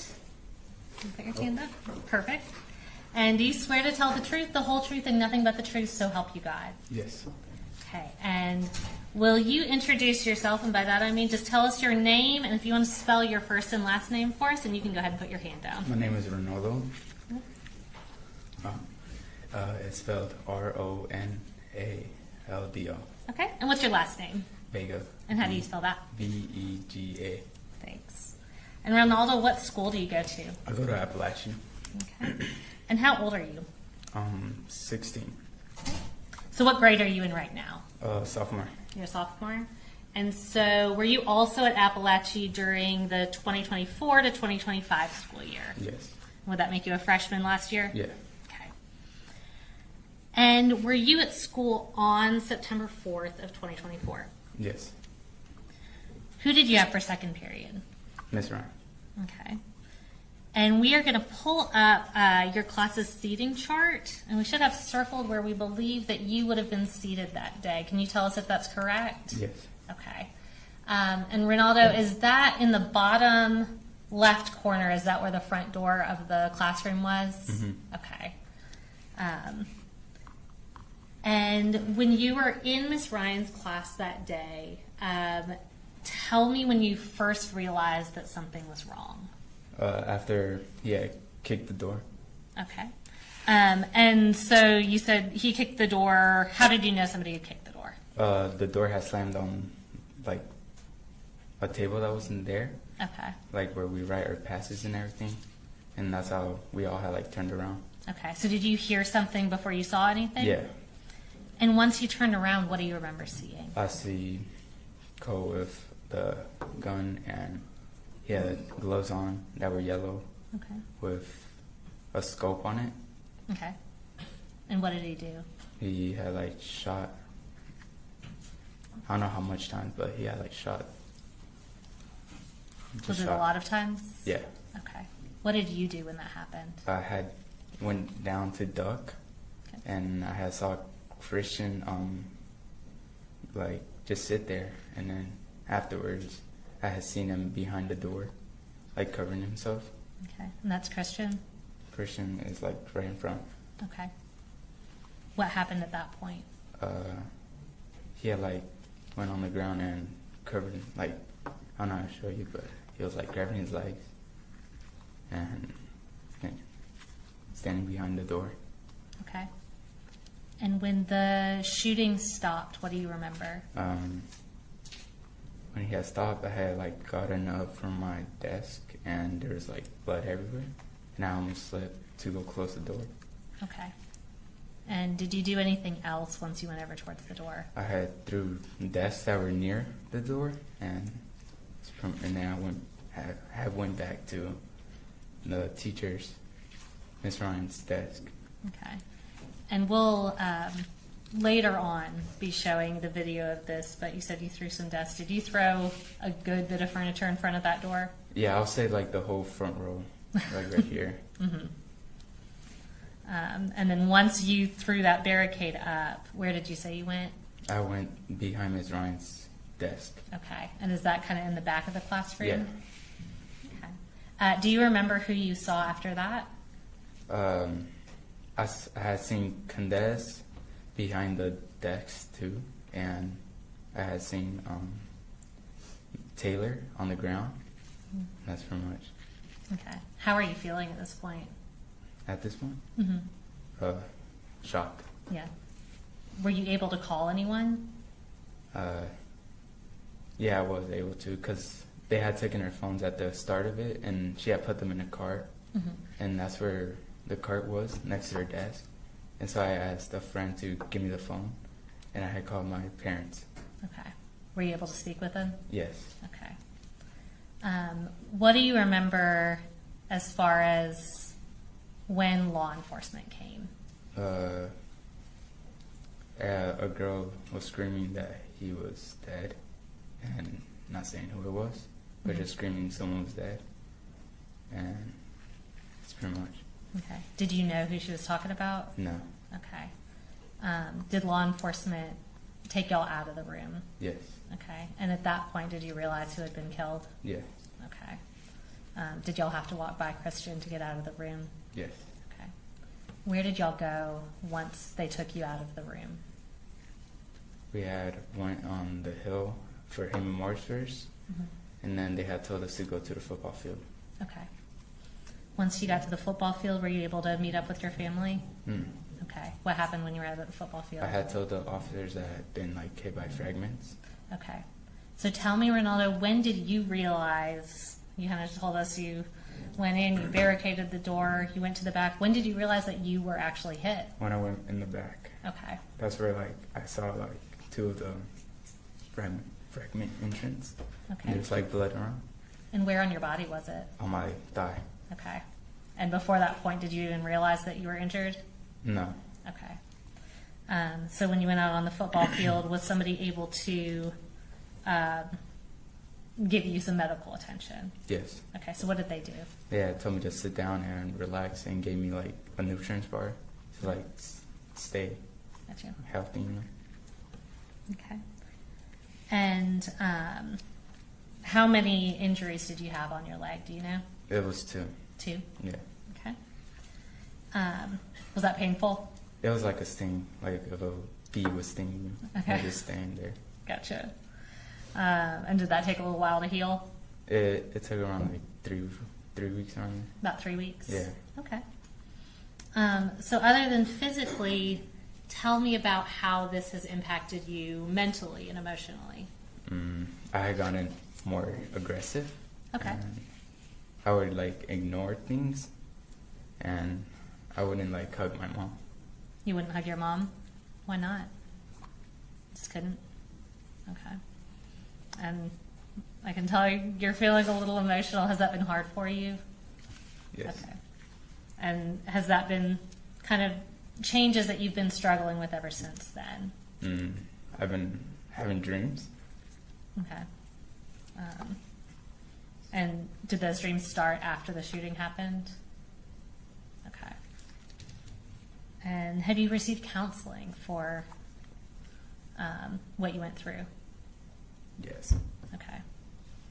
And does this continue to be hard for you emotionally? A little. A little, okay. And Ronaldo, I don't have any other questions for you, but the defense may have a question or two for you. No question. Thank you.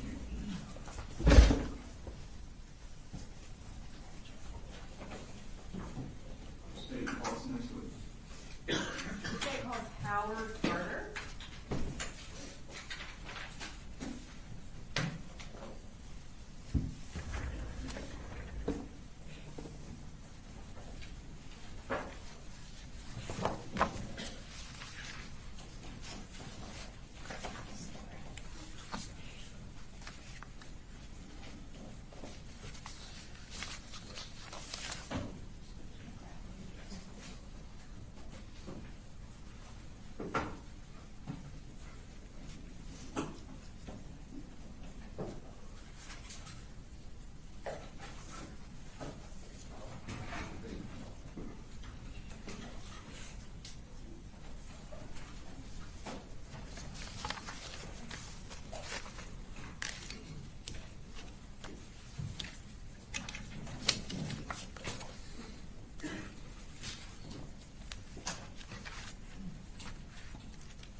Hi, Mr. Carter. You can have a seat, and if you could raise your right hand. Do you swear to tell the truth, the whole truth, and nothing but the truth to help you God? I do. Okay. And can you introduce yourself to the jury? I'm Howard Carter. I am a registered nurse at Northeast Georgia Medical Center in Barrow County. And how long have you been a registered nurse? About 7 years. Have you spent that entire 7 years in the Barrow County Hospital? No, ma'am. I was with Piedmont Walton first. Okay. What educational background do you have that qualifies you for your position as a nurse? There was 2 years of prerequisite courses at Gwinnett Tech, and then there was my RN training at Athens Technical College.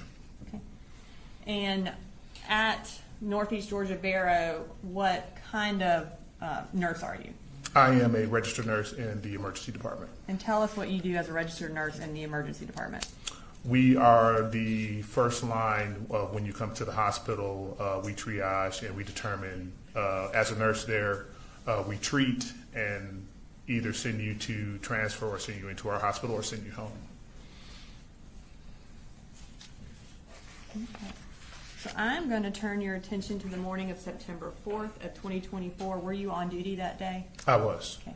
And were you made aware that there was a shooting at Apalachee High School? We were. When y'all were made aware of that, did y'all prepare for potentially getting patients? We did, yes. Okay. And how did y'all prepare for that?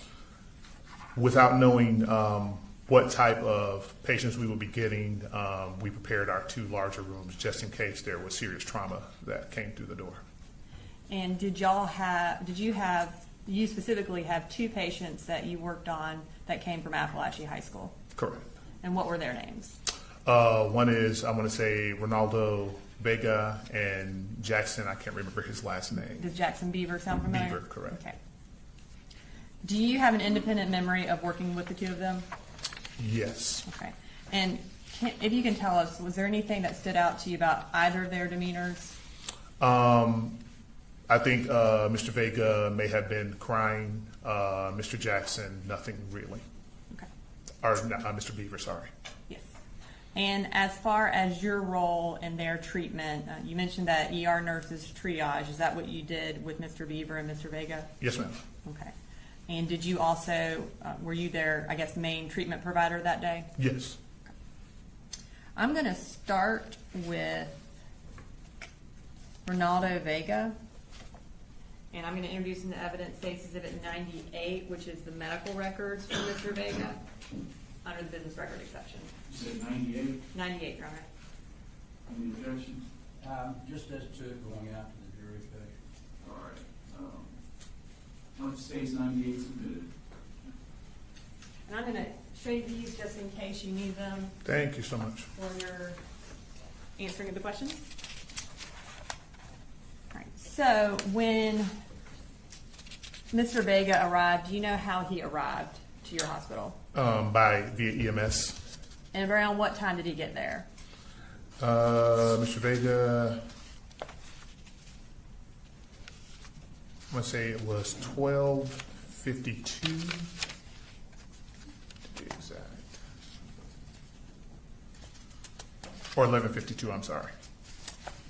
And when he arrived and you assessed him, what did you observe about his visible injuries?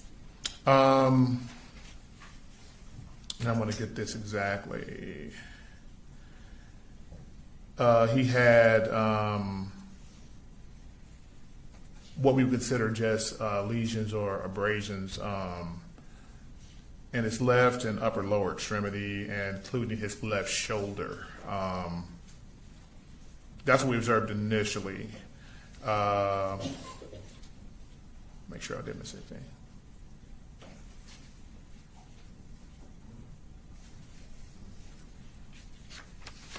And most of those fragments were at the surface of the skin. Yeah. Okay.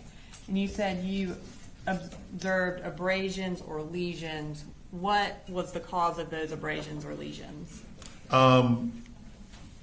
There seemed to be, in some cases, metal in them.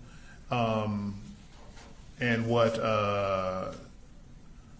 we couldn't guarantee a cause. We don't know exactly, but we just knew that they probably entered the skin with force because they were up underneath the skin. And you said metal was inside the skin. Were those consistent with bullet fragments? It could be, yes, ma'am. Okay. And how old was Mr. Vega at the time of his treatment? I think Mr. Vega was 14 at the time of his treatment. Okay. Those types of injuries where there is metal that has entered your skin, obviously with force, as you indicated, would those injuries be painful? Yes. What treatment did you provide to Mr. Vega? We did give him 600 milligrams of ibuprofen, and he also had a tetanus shot. Is that based on the fact that there was metal inside his body? Yes, ma'am. Any injury that causes, injured his body, yes, ma'am. And were you able to remove the metal fragments from his body? We were not, as per the provider, the metal would have to, because it would have been tissue disruption from as per the provider, it would grow out of his skin. The skin would push it out over time. Okay. So essentially causing, or I guess trying to take the metal fragments out would cause more damage. Yes. And y'all chose to kind of let them work themselves out Yes, on their ma'am. own. Okay. Now, at this time, I'm going to move to Jackson Beaver. I'm going to introduce him to evidence, State's Exhibit 99, which are the medical records for Mr. Beaver under the business records exception as well. Any objection to 99? Same objection, Judge. All right, 99 submitted. And was Mr. Vega able to leave that day from the hospital? Yes. Did y'all, before we get to Mr. Beaver, before Mr. Vega left, did y'all kind of assess his emotional needs and provide resources if needed for that as well? If I remember correctly, and looking through actually more than what you guys have here, I think we let him speak to behavioral health. Okay. And is that something that you do when someone has been through a traumatic experience? Yes. Okay. Now, moving to Mr. Beaver, did you have the same role in his treatment that you had in Mr. Vega's treatment? Yes, ma'am. Okay. And approximately what time did Mr. Beaver arrive at the hospital? It looks as if that is going to be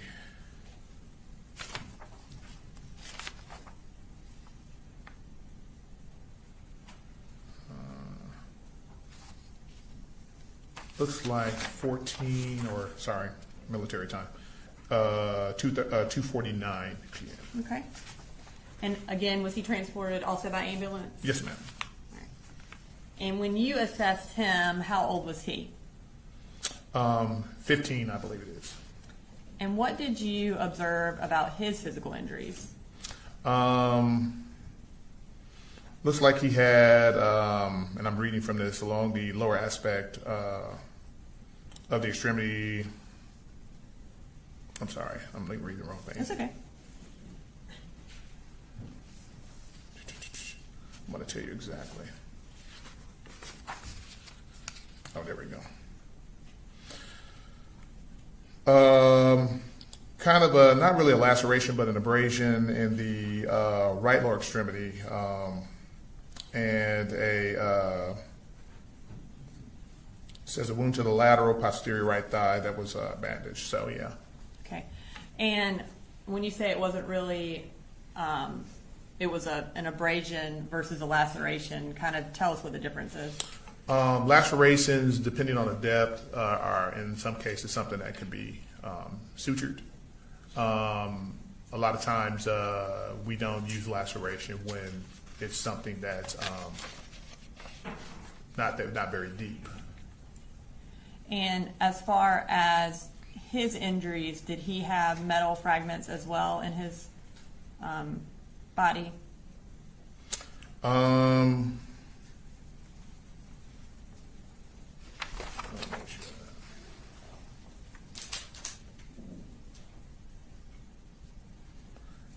Let's see.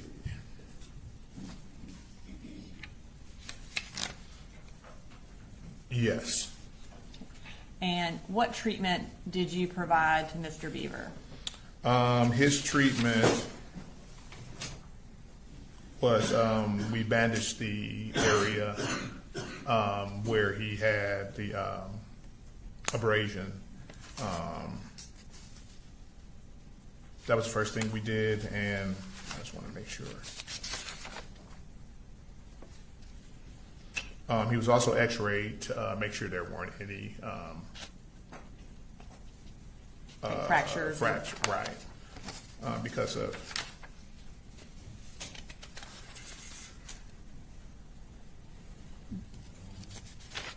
Did you also irrigate his wounds? we did, and he was also given a 600 milligram ibuprofen. And what is the purpose of irrigating wounds? Any kind of wound that you have, irrigating just gives a less chance for infection. And did the metal fragments also remain in his body? Yes, ma'am. Okay. Was that a similar reason because you did not want to disrupt the tissue anymore? Correct. Okay. And was he able to leave the hospital that day? Yes, he was. And was he similarly given the ability to talk to someone from behavioral health because he had been through that traumatic experience? Yes, ma'am. When I looked at the records, it looks as if he also spoke to behavioral health, and they gave him information on outpatient care if necessary. Thank you. I don't have any further questions for you. Thank you, Mr. Carter. No questions, John. Sir, you're free to go. All right, thanks, sir. Bye.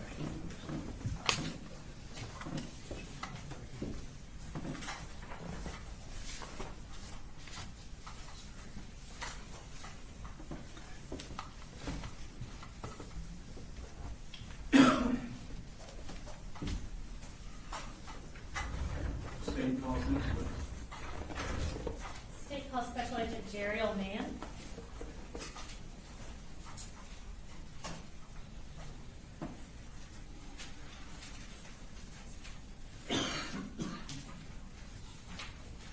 Judge, can we approach before the next witness, just like scheduling?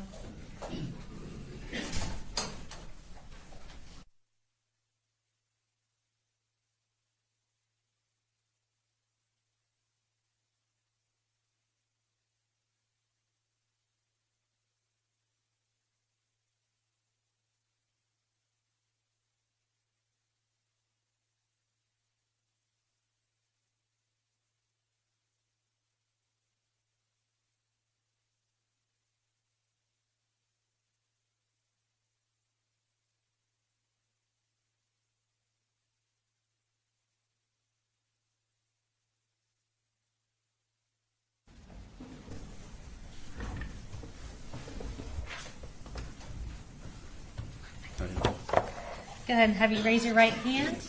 Do you swear or affirm any testimony you're about to give in the matter now pending before the court is the truth, the whole truth, and nothing but the truth, so help you God? I swear. All right. And if I can start by just having you introduce yourself, and if you'll spell your name for the court reporter. Okay. I am Jarrell Mann. I'm currently a special agent with the Georgia Bureau of Investigation. My first name is spelled Jarriel. Last name is Mann. All right. And tell us about what region you work in and what your role is there. I'm currently assigned to Region 10, where that is the Atlanta office. We do a lot of OISs and also fraud investigations and stuff like that. Okay. Is OIS officer involved shooting? Yes. Okay. Sorry. So y'all stay busy in the Atlanta Yes. office of the GBI, I'm sure. Yes.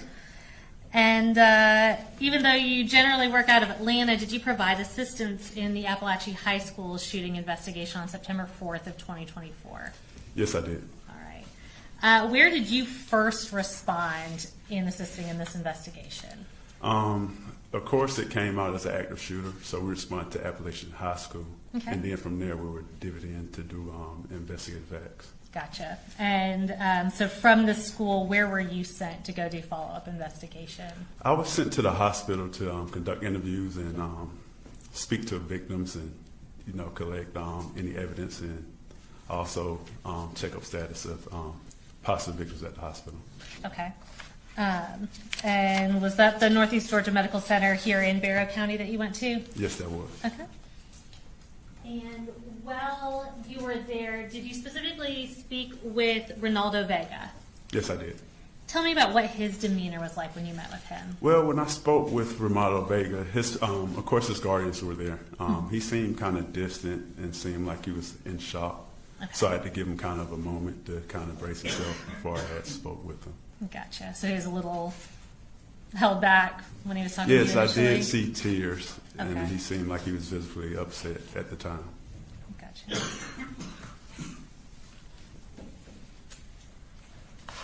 And I'm going to show you what's been marked as State's Exhibits 100 through 102. Did you have the opportunity to photograph Ronaldo's injuries while you were there? Yes, I did. If you'll just glance at those and tell me if those are fair and accurate depictions of the photographs that you took of Ronaldo and his injuries. Yes, they are. And Judge, at this time we would ask to tender and publish State's Exhibits 100, 101, and 102. All right, 100 through 102 are admitted. We're going to pull those up. They should show up on the screen behind you as well as in front of you. And this is State's Exhibit 100. Will you just tell us what we're looking at there? That looks to appear to be his inner thigh. I don't know if that's his left or right, but that's his inner thigh that he showed me. Okay.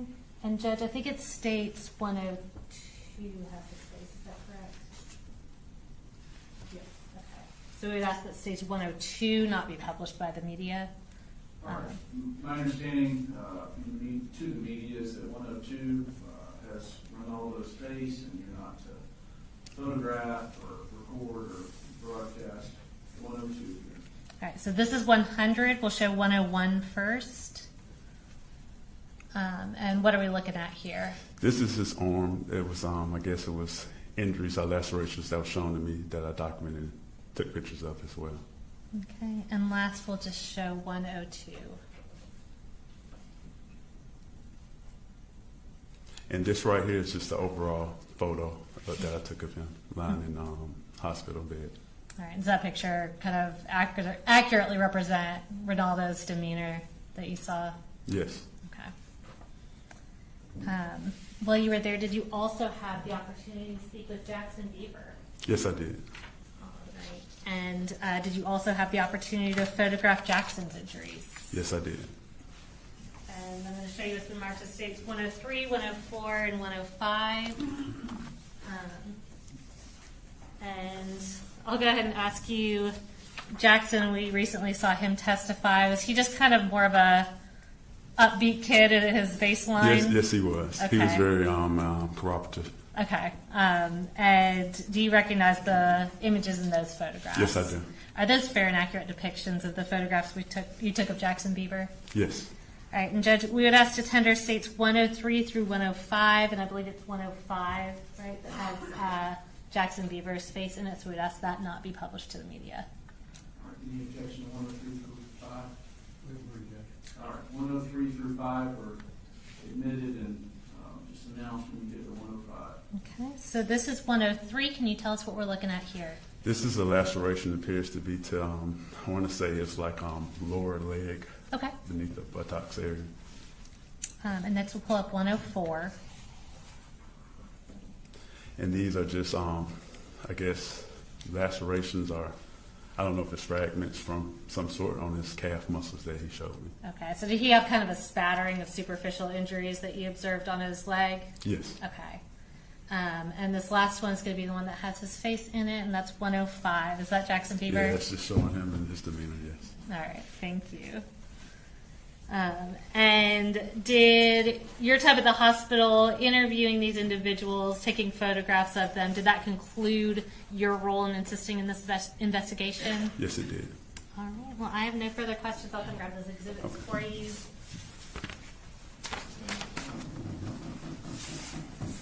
Cross. No cross, you're free to go, sir.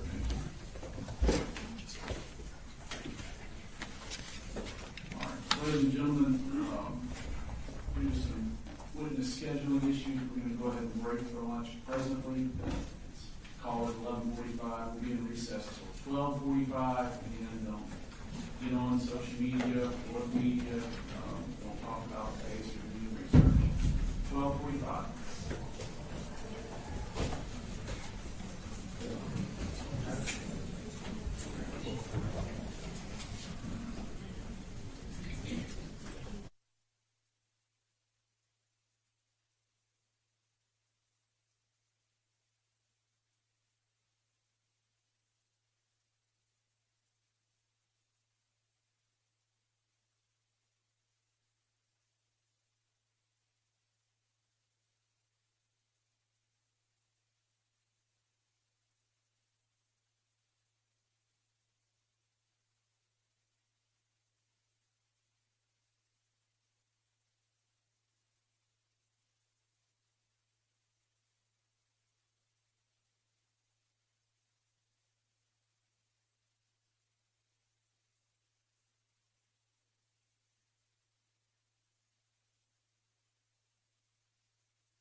that's all we were planning, but that would be 23 witnesses total. So we felt like. I'm not chastising. So I imagine we'll finish a little earlier because they are mostly the students, and then we have 2 more teachers. But if you want to keep count, where we're at. I said earlier, Judge, we don't anticipate cross-examining anybody unless something unusual is said. So should move fairly quickly. I'm going to just let the bailiffs tell the jurors that we may end a little early, just in case there's some plan that they're able to make, but absolutely. I mean, do you think you talking maybe 4 o'clock, or you think earlier than that? We'll see, 11 witnesses, similar to what we've had this morning. And we did 12 this morning, I think. We did 12, and it took us, what? 3 hours. 3 hours? No. 3.5. Right. 2.5 hours. That's right, big broken. So we could end by 3:30. All right, we'll just leave it alone. We'll give them a present. Yes. All right. Is the jury ready? Yes, sir. Are y'all ready for the jurors? Yes, Your Honor. All right, bring them in.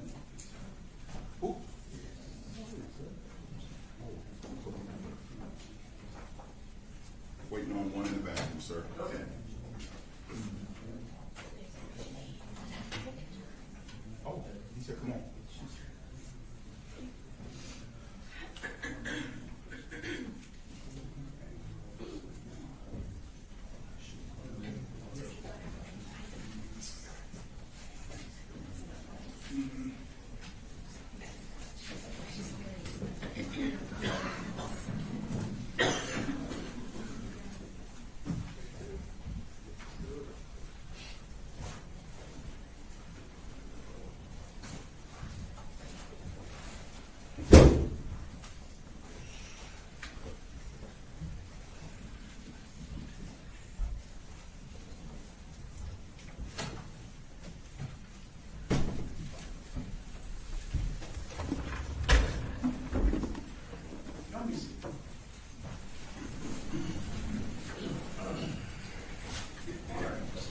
Next witness. The state calls Hayden Bowen, Juvenile. and this is also a juvenile, Your Honor. All right. I'm assuming I had the same media here earlier, but I'll say it again. Legal witnesses do not film, photograph, or record their cases.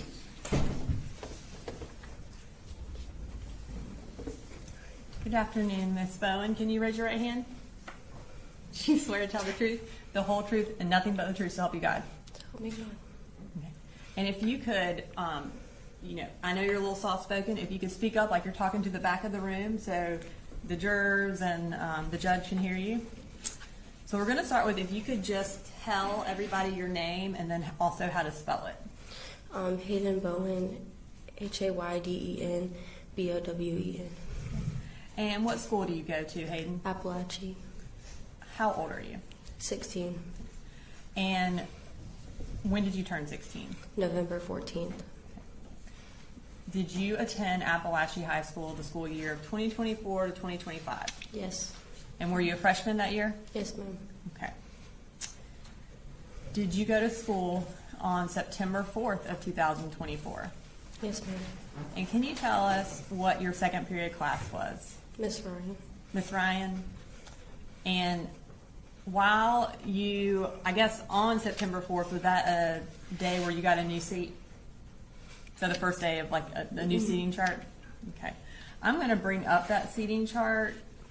And if you could just, I think we're going to have a circle around where you were sitting. If you could just tell us if that is where you remember you were sitting on that day. Yes, ma'am. Okay. So on September 4th, while you were sitting in class, did someone come to the door who was not supposed to be there? Yes, ma'am. Okay. Can you tell me what first drew your attention to him? The banging of him opening the door. Okay. So when he opened the door, there was a banging noise? Yes, ma'am. Did you recognize him? No, I didn't. Had you ever seen him before? No. What do you remember about him? On that day? On that day, yes. I remember black clothes is all I remember seeing him. Do you remember what he had with him? A gun. And what did he do? He shot it in our class.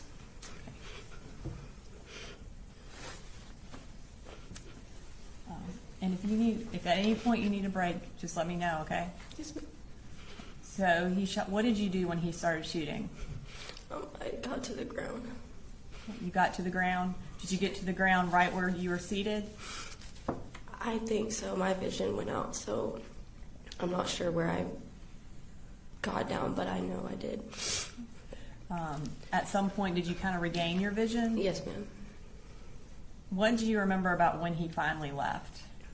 I remember getting up and talking to my teacher and the police officers saying to put our hands up. Okay. Before you talked to, or before the police officers got there, can you tell me what you remember about what was going on inside the classroom?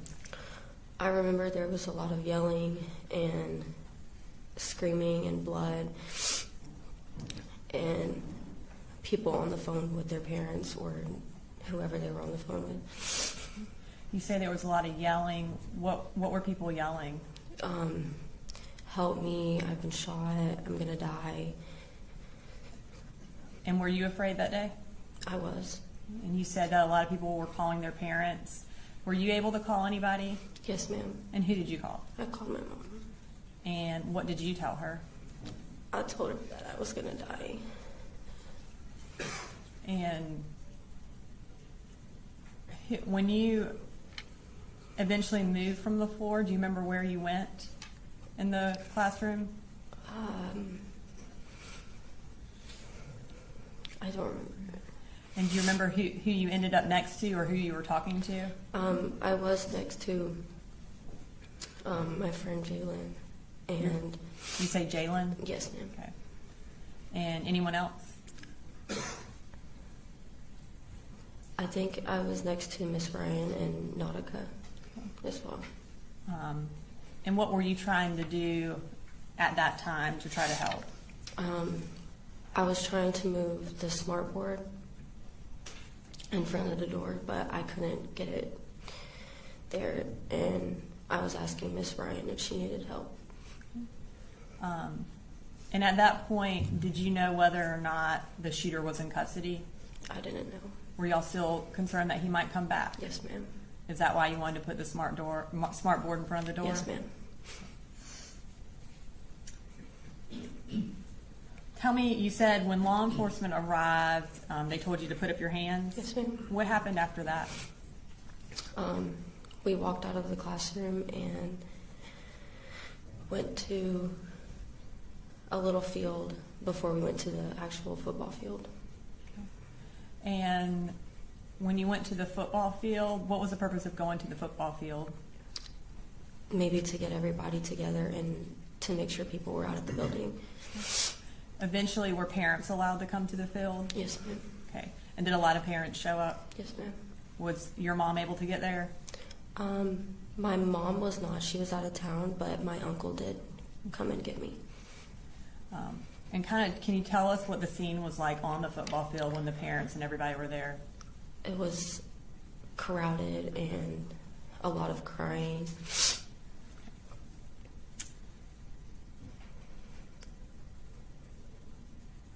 Were you, you mentioned that you walked out of the classroom. Were you one of the first students out or were you one of the last students out?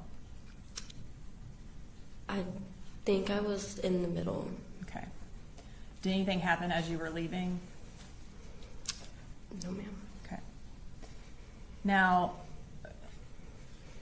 since September 4th, have you been to counseling? Yes, ma'am.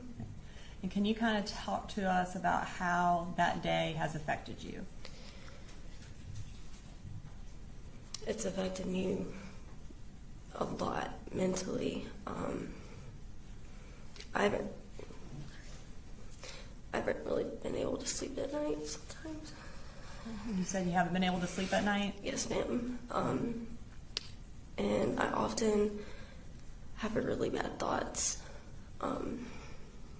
relating to that and other things. And kind of tell me what you mean by really bad thoughts. That it's going to happen again, and that this time I'm going to die because I was supposed to the first time. Because, I'm sorry? Because I was supposed to the first time. And what do you mean by you were supposed to the first time?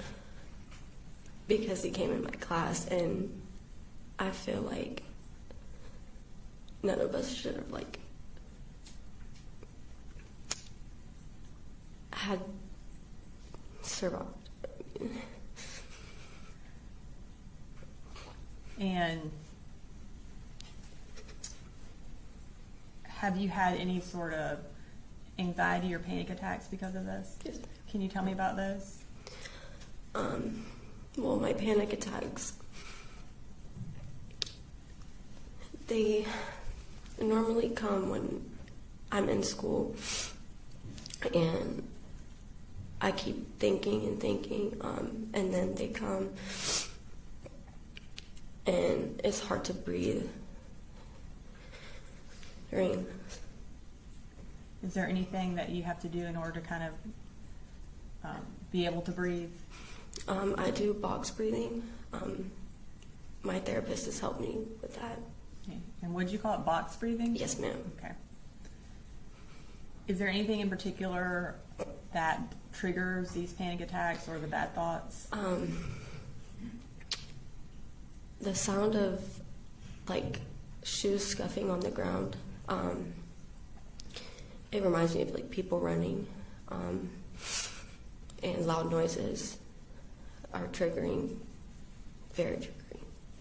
Is the scuffing something that you remember from September 4th? Yes, ma'am.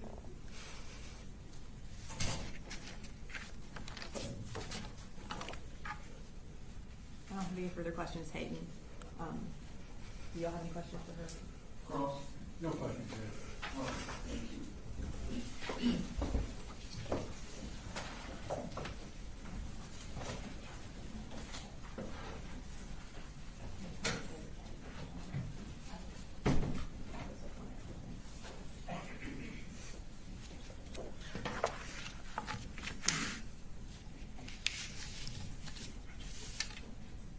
The state calls William Carricker.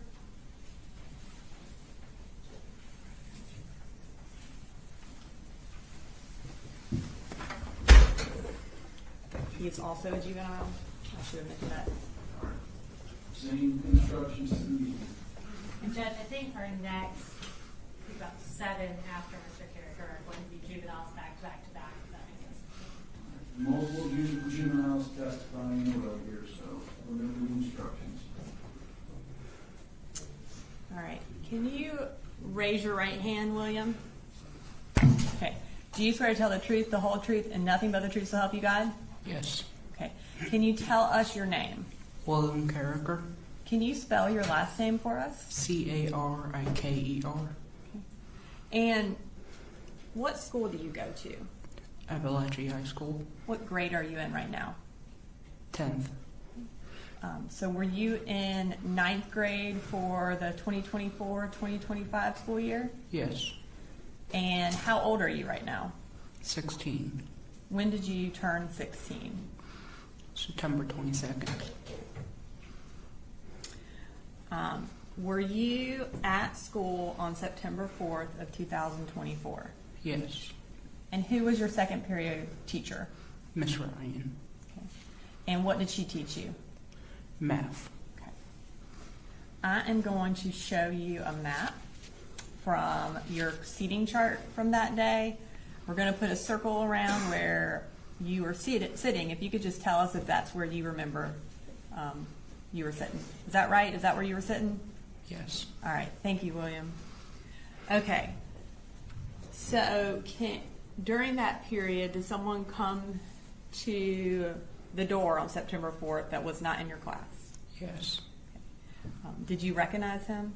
No. Had you ever seen him before? No. Can you tell us what happened when he came to your door? I believe he banged on the door a bit, and then he kicked it down and just started shooting. Okay. Do you remember what happened after he started shooting? He left and we hid in the class. He left and you hid in the class? Yeah. Where did you hide? Behind a table. And when you hid, did you try to make contact with anyone in your family? Yes.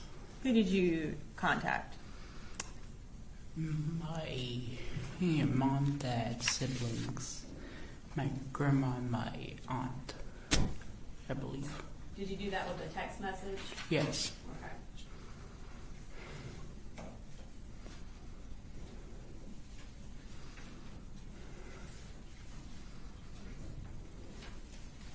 I'm going to show you what's been marked as State's Exhibit 106. Can you look at that and tell me if you recognize that?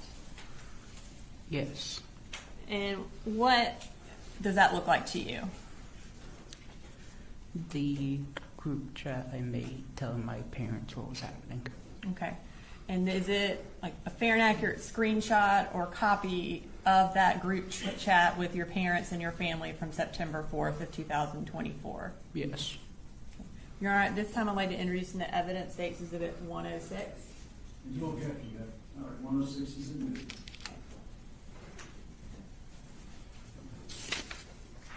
I'm going to pull that up on the screen, or? All right, so at the very top of this text, it has William. Is that you? Yes. Okay.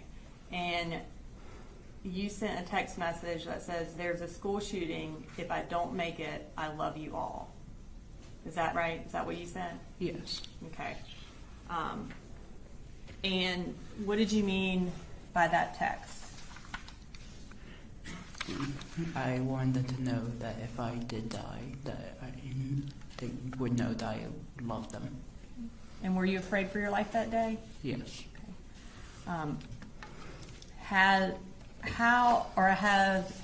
you been affected by what happened that day? Like, how have you been affected by what happened that day? I was scared to go to school for a bit. You were scared to go to school for a bit? Yes. Were you finally able to go back to school? Yes. Okay. And are you there right now? Yes. All right. Thank you, William. I don't have any further questions for you, but let's check with the defense counsel real quick to see if they have any questions. Any calls? No calls, good. All right. Thank you.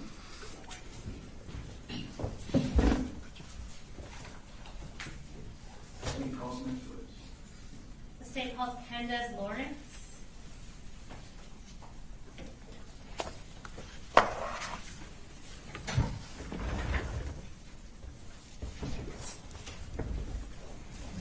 All right, Candace, the first thing I'm going to have you do is raise your right hand. Do you swear to tell the truth, the whole truth, and nothing but the truth, so help you God? Yes, ma'am. All right, and you can put your hand down. And if you will tell us your name, and I'll have you spell your first name for the court reporter. My name is Kendez Lawrence, Kendez. And Kendez, what school do you go to? Apalachee, And what grade are you in right now? 10th grade. And were you at Apalachee during the 24 to 25 school year? Yes, ma'am. Okay, so were you a freshman that year? Yes, ma'am. Okay. And did you go to school on September 4th of 2024? Yes, ma'am. Okay. Who did you have for second period? Miss Ryan, Coach Edwards. Okay. And we're going to pull up a seating chart, and it should have your seat circled. If you'll just confirm for us that's where your seat was on that day. Yeah, I was sitting right there. Okay. So I'm going to start off with you a little earlier on in the class. So early on in second period, did you sign out of the class to go to the bathroom? Yes, ma'am. And was that bathroom close to y'all's classroom? Yeah. Okay. Who did you see when you walked into the bathroom? I didn't really see anybody, but I did see people in the stalls. Okay. And when you were in a stall, did something unusual happen? Yes. Why don't you tell us about that? So when I walked into the bathroom, I heard cops. They came in the restroom looking for somebody. Okay. And did someone leave with them? Mm-hmm. Okay. And was it a name or a person that you knew or recognized? No. Okay. And what did you do at that point once the cops leave? I also left and Okay. went back to class. Gotcha. So once you returned to Miss Ryan's classroom, what happened? So I sat back down and my pencil broke. So I went to the pencil sharpener, which was in the back of the class. Okay. So if we're looking at that seating chart, is it kind of between the two teachers' desks? Yes, ma'am. Okay. And while you're at the pencil sharpener sharpening your pencil, what happened? I just heard a loud bang, and then I just see him with the gun, and he just started shooting Okay. And where was the person with the gun? at the door. Okay. Was it someone you knew or recognized? No. Okay.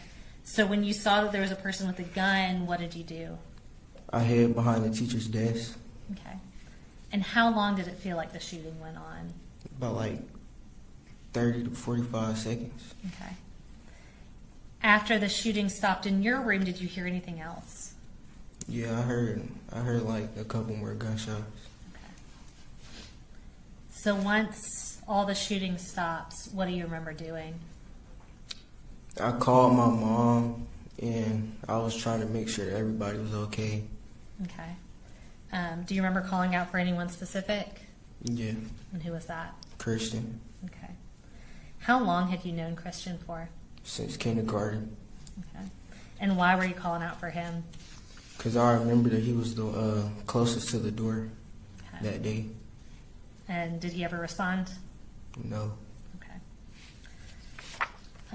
Once law enforcement arrived, I guess let me back up. You said you called your mom. What did you tell her? That somebody came into my class and they just shot at us. Okay. How long did it feel like before law enforcement showed up in the classroom? About like 5 minutes. Okay. And what was everybody doing during that time while y'all were waiting for them to get there? I really don't remember. I just heard a lot of yelling. Right.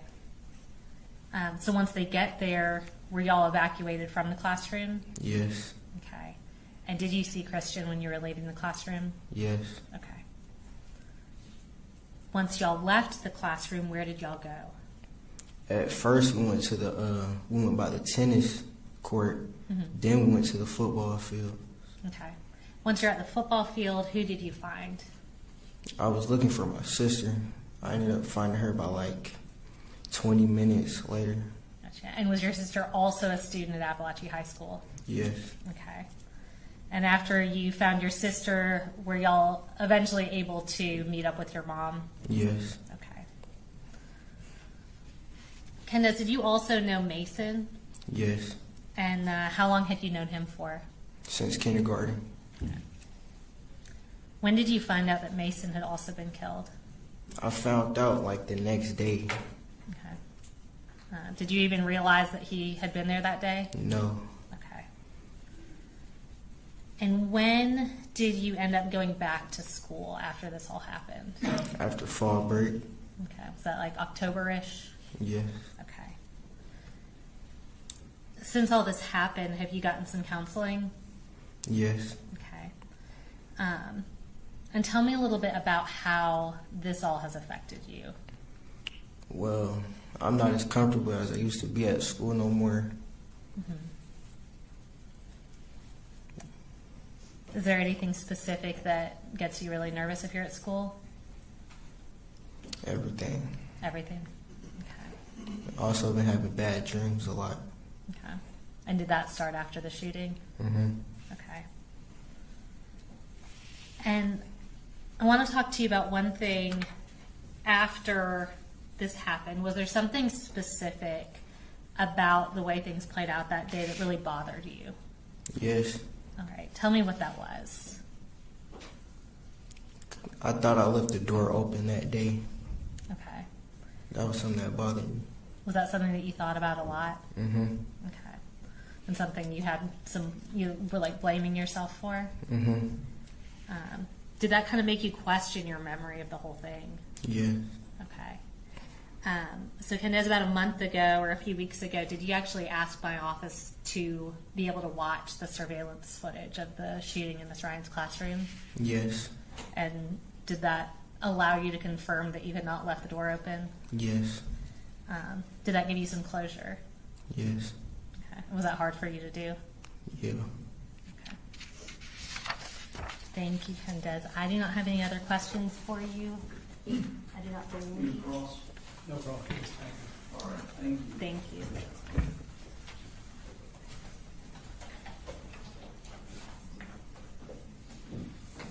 State call next, please. The state first calls Marquez Coleman.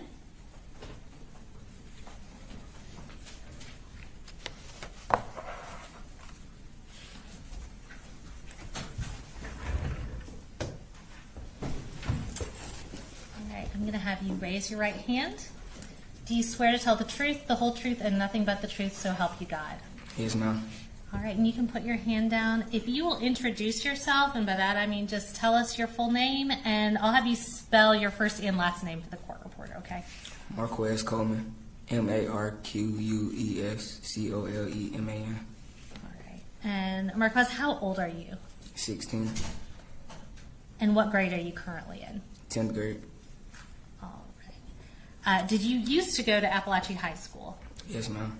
And so in the 2024 to 2025 school year, were you a freshman at Apalachee? Yes, ma'am. And was that your first year at that school? Yes, ma'am. Okay. Did you go to school at Apalachee on September 4th of 2024? Yes, ma'am. Were you in Miss Ryan's class for second period? Yes, ma'am. We are going to pull down this map and circle your name on the seating chart. And what we want you to do is just confirm for us that we have you in the right place in the classroom. There we go. Is that where your seat was that day? Yes, ma'am. Okay. Is that you next to Ronaldo, I believe? Yes, ma'am. Okay. So on that day during second period, tell me what you remember happening. I was just doing my work, and then I looked to the left, and then the door was just open, and then the dude started shooting, and then I got up and ran behind my teacher desk, and then I was just hiding, and then I heard screams. Everybody was just screaming. Well, my ears went blank for a little bit because like the shots were so loud. Okay. And then I was behind the teacher's desk, and then after he got done shooting, I got up and then I went to the other teacher's desk, and then that's it. Okay. Did you know the person who was shooting? No, ma'am. Okay. Do you remember how long did it feel like the shooting went on for? Probably about like 30 or 40 seconds. Okay. And about how long did it feel like before law enforcement arrived? Maybe like 5 minutes, 7 minutes. Okay. What was everybody doing in that time before law enforcement was able to make it to y'all? Everybody was just like screaming, panicking, on the phone with their parents, trying to call their parents. Were you able to call your parents? Yes, ma'am. All right. Who did you talk to first? My dad. Okay. And what did you tell him? I told him, I was like, somebody just came in our classroom and started shooting. Okay. Once y'all got out of the classroom, where did you go? We went to a small field, and then we went to a football field after. Okay. And were your parents able to eventually find you there? Yes, ma'am. Okay. Did you go back to Apalachee High School after the shooting? No, ma'am. Why not? Because I was scared. Okay. So did you change schools because of this shooting? Yes, ma'am. Okay. And when did you enroll in a new school? I can't remember. I can't remember. Okay. Was it a period of time that you were out of school? I think I was out for like 2-3 months. Okay. Has this changed how you feel about going to school? Yes, ma'am. Did you previously like to go to school? Yes, ma'am. And how do you feel now? It's different now. Like every time I'm in the classroom, that's all I be thinking about. Like, yeah. Okay. Is it hard not to think about that even though you're at a different school? Yes, ma'am. Has it affected your interest in sports and extracurriculars? Yes, ma'am. Tell me about that. Like, it just like after that happened, I just like lost love for sports. I didn't want to do it anymore. Okay, so you drop out of the sports you were playing? Yes, ma'am. Okay. Was that basketball? Do I remember that right? Yes, ma'am. Okay. Have you had counseling since this happened? Yes, ma'am. Okay. I don't have any other questions for you. They don't have any questions, then you're good. Thank you. You're good.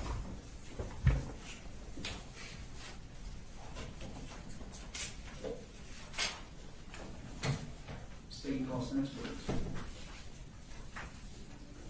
The state called Britney Rubio.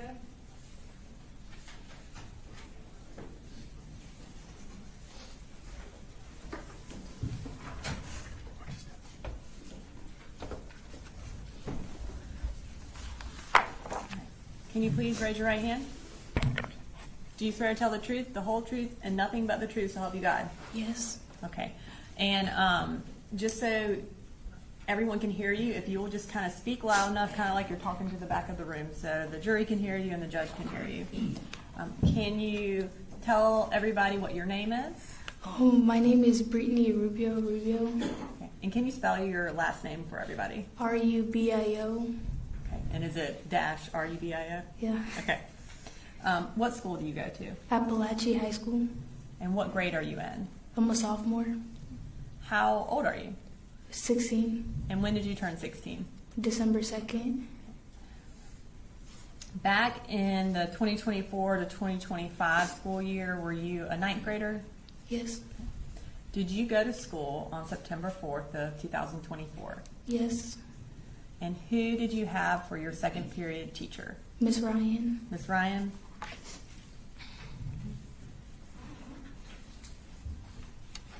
I'm going to pull up on here the school seating chart.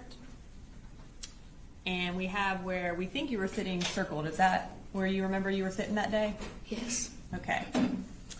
Was that a new seat for you that particular day? Yeah. Okay. While you were in class, did someone come to the door that was not in your class? Yes. Okay. And tell me how you, or what brought your attention to someone else being in your classroom? Well, I heard a knock and I just looked up and I saw him. Okay. And do you remember anything about him? He had like long, curly blonde hair. Okay. Was there anything that stood out about what he was carrying? Well, I didn't see at the time. No. Okay. Tell us what you remember happening. Well, I heard a knock, so I look up, and then the door opened, and just like shots got fired. Okay. What did you do when he started shooting?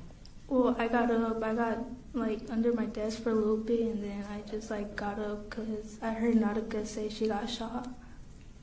And was Nautica sitting right next to you? She was in like, well, yeah. And when you heard her say that she got shot, what did you do? Well, I just like went towards her, and we went to like where Miss Ryan was. Did you help her get over there, or did y'all walk together? Well, she went like by herself, and I was like beside her. Okay. Did you stay there until police got there? Mm-hmm. And were you? Tell me what you were doing. Were you talking to Nautica? Were you? Well, I was with like, there was like a bunch of girls like in that corner, but I was mostly like talking to Nautica. I got her phone because she said she wanted it, so I went to go get her phone. Ms. Ryan would take up our phones, but that day, me and Nautica didn't give our phones. We put it in her book bag, so I had to go to her book bag and get it. And when I was there getting the book bag, that's when I saw Christian. And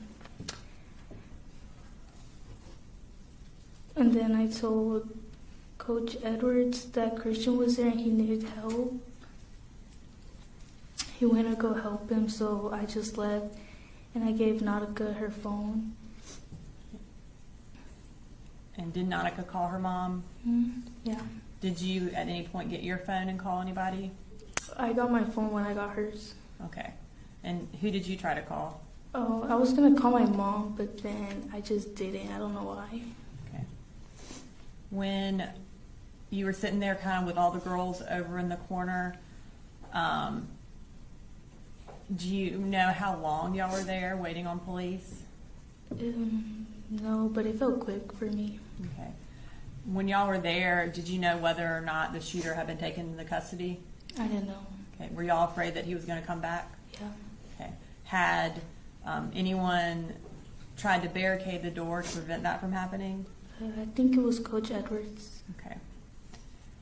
When police got there, tell me what happened. Well, they told us to put our hands up, so we all did.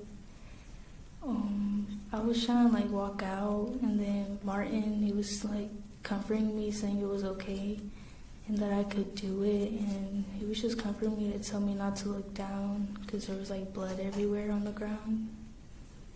And then after I left the classroom, we went up a hill near the football field. Okay. And what were y'all doing in the football field? It was just a bunch of students and classes all together. And I saw my friends, so I was just with them. And then we started moving to the bleachers. Okay. Is that where parents ultimately came to meet y'all? Yeah. Okay. And were you able to find your parents or a family member? Yes. Okay.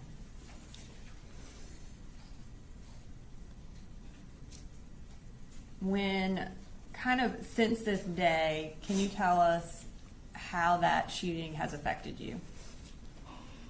I get scared very easily now, and when I'm in public, if I hear a loud noise, sometimes I get scared.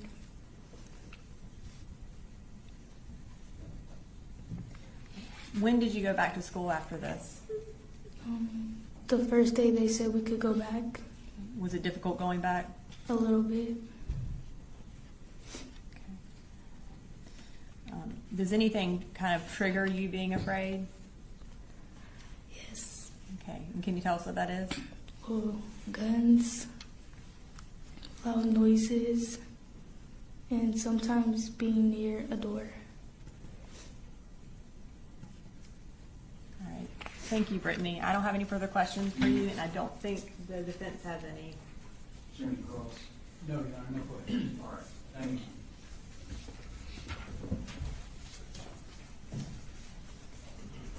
Coach, could you bring Michaela Brown next?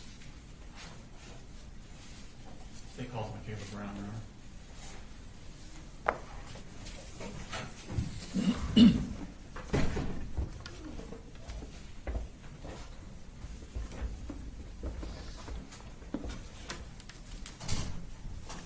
Hey, Michaela. Hey. Could you raise your right hand, please?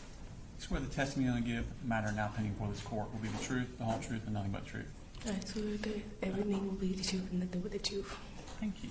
Put your hand down. If you could, I'm going to need you to speak up so everyone can hear you, okay? And you can use that microphone. Could you please introduce us and tell us what your name is? My name is Michaela Brown. Okay. Can you spell your first name for the court reporter? Makaylah. Okay. And Michaela, where do you go to school? I go to Apalachee High School. And how old are you? I'm 16 years old. And when is your birthday? September 19. Okay. Last year, did you also go to Apalachee? Last year, school year, did you also go to Apalachee? Yes, sir, I did. And were you a freshman that year? Yes, sir. For second period, what class did you have? I had Miss Ryan's class. Okay. And on September 4th, were you in class that day? Yes, sir. Okay. We're going to pull up a seating chart. That's not it there. Well, that's the seating chart. We're going to pull a different one up that has where we think you were sitting. And tell us if that's correct.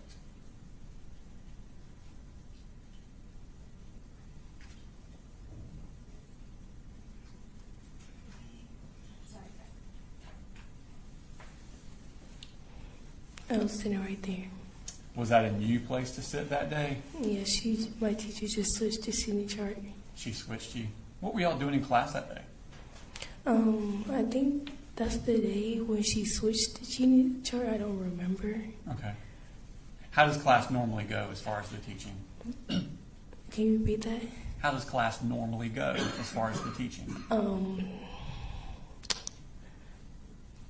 Just go as a normal day. Okay. Do you work individually? Do you work in groups? Does the teacher just kind of teach you and you listen, or how does it work with Miss Ryan's class? So sometimes she teaches and we listen, or sometimes we work in groups. Okay. Do you remember that morning if she was actually teaching you, or were you working in groups that morning? She was teaching us.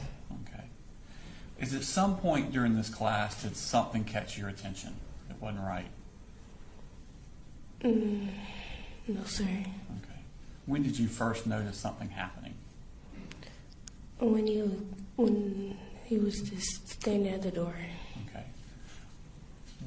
You're according to that seat, the door's kind of behind you, right? Yes, sir. Did you turn and look at the door?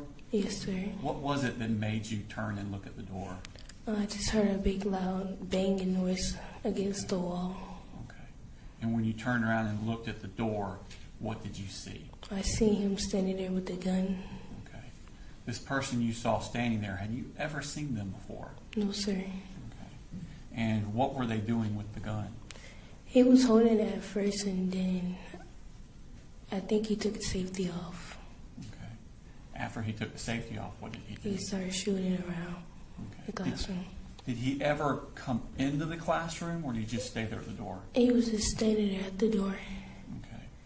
And how many times did he shoot the gun into the room? About like 15, 10, I can't remember. What was it like when he first started shooting? I don't really remember. All I remember is him aiming the gun at me and I dropped down. Okay. That's it. Were you able to hear anything? I wasn't really focused on that. I was just focused on me trying to... Being on the ground? Yeah. Okay. So how long do you think it took for those 15 or so shots before he stopped shooting? How long was it when you hit the ground to when he stopped shooting? Like 10 seconds. Okay. When the shots stopped, what did you do? I got up, looked around, and then I just remember just to go get my phone to call my mom. Okay.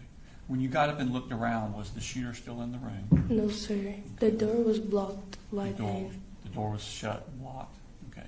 Who was blocking the door?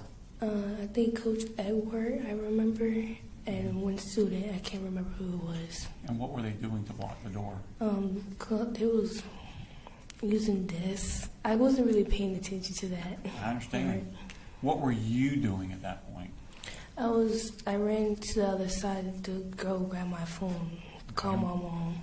Where on that was your phone on that little Under Miss Ryan's desk. Okay, and hers is the one on the top right corner? Yes, sir. Okay. So you went and got your phone. Did you stay up there to call your mom, or did you run somewhere else with your phone? I stayed under the desk. Stayed under the desk. Were you able to reach your mom? Yes. Okay. What did you tell your mom? Well, I told my mom that my school got shot up, and then I think that's all I remember. I told her. Did you stay on the phone with your mom, or did you hang up? I was still on the phone with my mom, but like I was kind of not paying attention to her. Okay. While you were there, how long before the police came to your room? It took about like 5 minutes. Okay. During that 5 minutes, what was happening inside the room? What were other people doing? All I heard was screaming. I was just under the desk, so I couldn't really see. And I was helping my friend Taylor too, as well. Okay. And what was wrong with Taylor? She was on the ground, looking like she's passing out. Okay. Could you see if there was any blood around her? No, sir. All I remember her was her leg. That's all she said, and then her grab her phone. Okay. And you said she was passing out? Yeah. Did she pass out? No, I can't really tell, but all I saw was her lip going white. Okay. And was she able to move around any? No, sir. Okay. Did you stay there with her? Yes, sir. Okay. were you still with her when police came? Yes, sir. When the police got there, how did they get in the door? They moved the desk out the way, like they was just shoving themselves in there. I think Coach Edward was helping them too. I can't remember. Okay. About how many police came in? Like 2, 3, I can't remember how many. And what were they doing when they came in? They was grabbing all the injured people first, and then they told us to, like, let's go out that door. And then I was holding my friend Hayden down, her eyes, like, so she wouldn't see. Okay. When you said they took the injured out first, did you see other students with injuries? Yeah. Who did you see that was injured? I saw that Nautica was injured. And where was she injured at? Could you tell? On the other side with Miss Ryan, on the other side of the classroom. Okay. What part of her body was injured? Could you tell? No, sir. Okay. Other than Nautica, who did you see? I remember seeing Natalie. That's what I remember seeing getting. Where was on her body was Natalie injured? I remember seeing blood from her face. You saw I don't blood know on her who. face? Somewhere. Okay. When I was over there with them. Okay. When you left from helping Taylor and left the room, you said something about your friend Hayden was helping you? No, I was helping Hayden, You were like cover her helping Hayden. eyes so she wouldn't see the body. Okay. And which body are you referring to? Christian's body. Where was Christian's body at? Near the doorway. Okay. Did you see it? Yes, sir. Okay. And was he alive or deceased? He was deceased. Okay. How could you tell? Because he wasn't moving, and I think I remember seeing his eyes open. I can't tell. Okay. And Hayden, how was she reacting? She was crying, like almost like in a panic mode, but I can't really remember how she was acting or tell. Okay. When you went out the door past Christian's body, which direction did they turn you, to the left or to the right? To the right. Okay. Did you see anything else in the hallway before you left the school? I mean, I think a white bag. Okay. And then y'all went out the door to your right. Okay. Where did y'all go? We went up the grass to go to this field. Well, we went up to the grass to a tree to see where else to go, because I think they came and got us first. I can't remember. Were there other students out there, or was it just your class? There was more students out there, because I remember looking for Taylor's sister, because I had Taylor's phone. You had Taylor's phone. Did you get that when you were helping her? Yeah. Okay. And so, did you know Taylor? Yes. How long have you known Taylor? Since elementary school. Okay. So you knew her sister too? What grade was her sister in? The same grade. Same grade. Were you able to find her sister out on the grass at that point? Well, I think I remember finding somebody else to go find her sister, and then the person handed me her phone back, and then I found her sister. Okay. When you were still on the grass, were other students coming out of the school? Yes, sir. Okay. At some point, were y'all told to go somewhere else? Yes, sir. And where were y'all told to go? To the football field. All right. And when you got to the football field, were people already there? I can't remember. That's okay. Did other students start arriving? Yes, sir. At some point, did all the students arrive? Yes, sir. Okay. What was happening on the football field? A lot of people crying. I was just trying to worry about getting my parents to me. Were you able to do that? Yes, sir. How long were you out there on the football field before someone came for you? For, I think, 1 hour for my dad to come to me. Okay. What were y'all doing during that hour, the students? I was really crying most of the times. Did you ever find someone to give Taylor's phone to? Yes, sir. Who'd you give it to? Her sister. Okay, so you did find her Yeah. sister? Okay. Since that day, how have you been doing? Still a little traumatized. Tell me about that. So every time, like, my parents go out a lot, so every time they go out, I'm always home alone with my brother, and I'd be scared to, like, stay there so many times. Anything else? And then taking my dogs out at dark time. Have you done any counseling? No, sir. How long before you went back to school? As soon as they let people. As soon as they let you in? Okay. How has things been going at school since then? Still worried about, like, is it going to happen again or is it not going to happen again? Okay. All right. Thank you, Michaela. I don't have any more questions for you. Any calls? No problem. Thank you. All right. Thank you.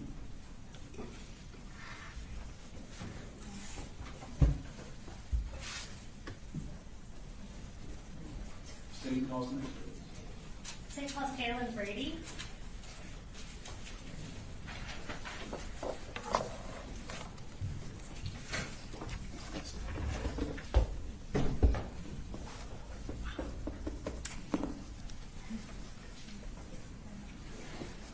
First thing I'm going to do is have you raise your right hand. Do you swear to tell the truth, the whole truth, and nothing but the truth, so help you God?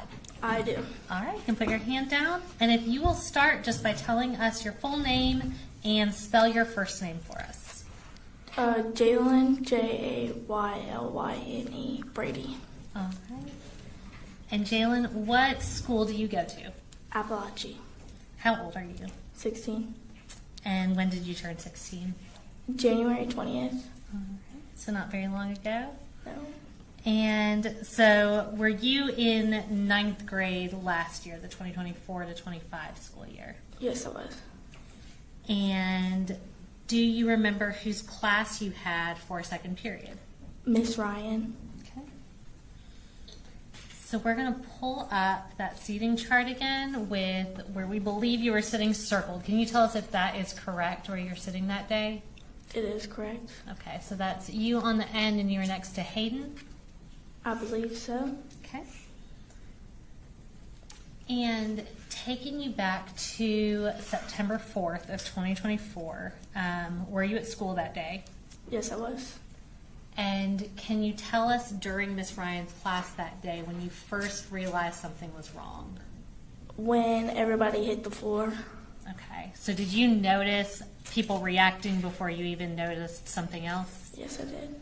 So once everybody hit the floor, what do you remember? Like everybody moving, like dragging all the desks. Okay. Do you remember, like, in your mind, do you remember hearing gunshots? Yes. Okay. And how long did it feel like the gunshots went on? For like 30 seconds. Okay. And where did you go during that time? Under the board. Okay, that kind of smart board we see in the corner. Okay. So you said that people were moving desks and that kind of thing. Once the shooting stopped, what do you remember? Helping other people. Okay. Is there anyone specific that you remember that needed help? Nautica. Okay. And what was going on with Nautica? She was just... I don't know how to explain it. Could you tell if she was injured? Yeah. Okay. And how was she acting? It's hard to put into words, I know. I don't know. Okay. Can you describe like what she was doing? Was she crying? Was she... Yeah, she was crying. Okay. How were the rest of the kids in the class acting at the time? They were also freaking out. Okay. And how were you acting at the time? Do you remember? I think I was acting calm until I stood up, you know. Okay. I didn't think it hit me until after. Okay. At what point do you think it hit you? You said when you stood up? Yeah. Okay. So you were still in the classroom? Yeah. All right. What do you remember about that moment? Honestly, I don't know. Is it kind of hazy still? Yeah. Okay. How long did it feel like until law enforcement arrived? Like 5 minutes. Okay. And during that time, did you stay with Nautica? Yeah. And were y'all over there by the smart board? Yes. All right. Do you remember if anybody else was over there with y'all? Miss Ryan, Natalie, and Melanie, and Britney. Okay. And do you remember if anybody else over there was injured too? Yeah. Natalie and Melanie were. Okay. And once law enforcement arrived, what happened? they took all the injured people out. Okay. And then after all the injured people were out, were the people who were not injured able to leave? Yeah. All right. Do you remember anything about when y'all were walking out? No, nothing really happened after that. Okay. Where did y'all go once you were taken out of the classroom? To like this hill, and then we went to the football field. Okay. At some point, were you able to contact anyone on your Yes. phone? Who'd you call? My papa. Okay. And is your papa your grandpa? Yeah. All right. And what did you tell him? That our school was shot up. Okay. And when y'all got out to the football field, at some point was somebody able to meet you there? Yeah. And who was that? My papa and mom. Okay. And Jalen, since this happened, how has it affected you?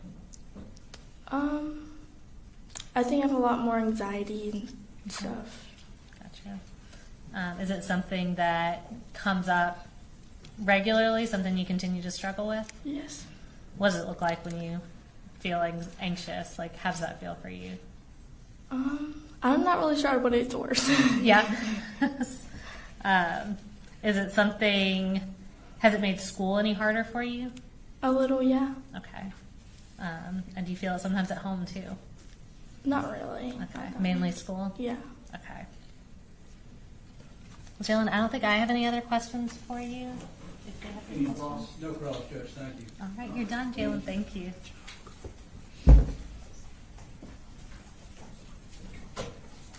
Can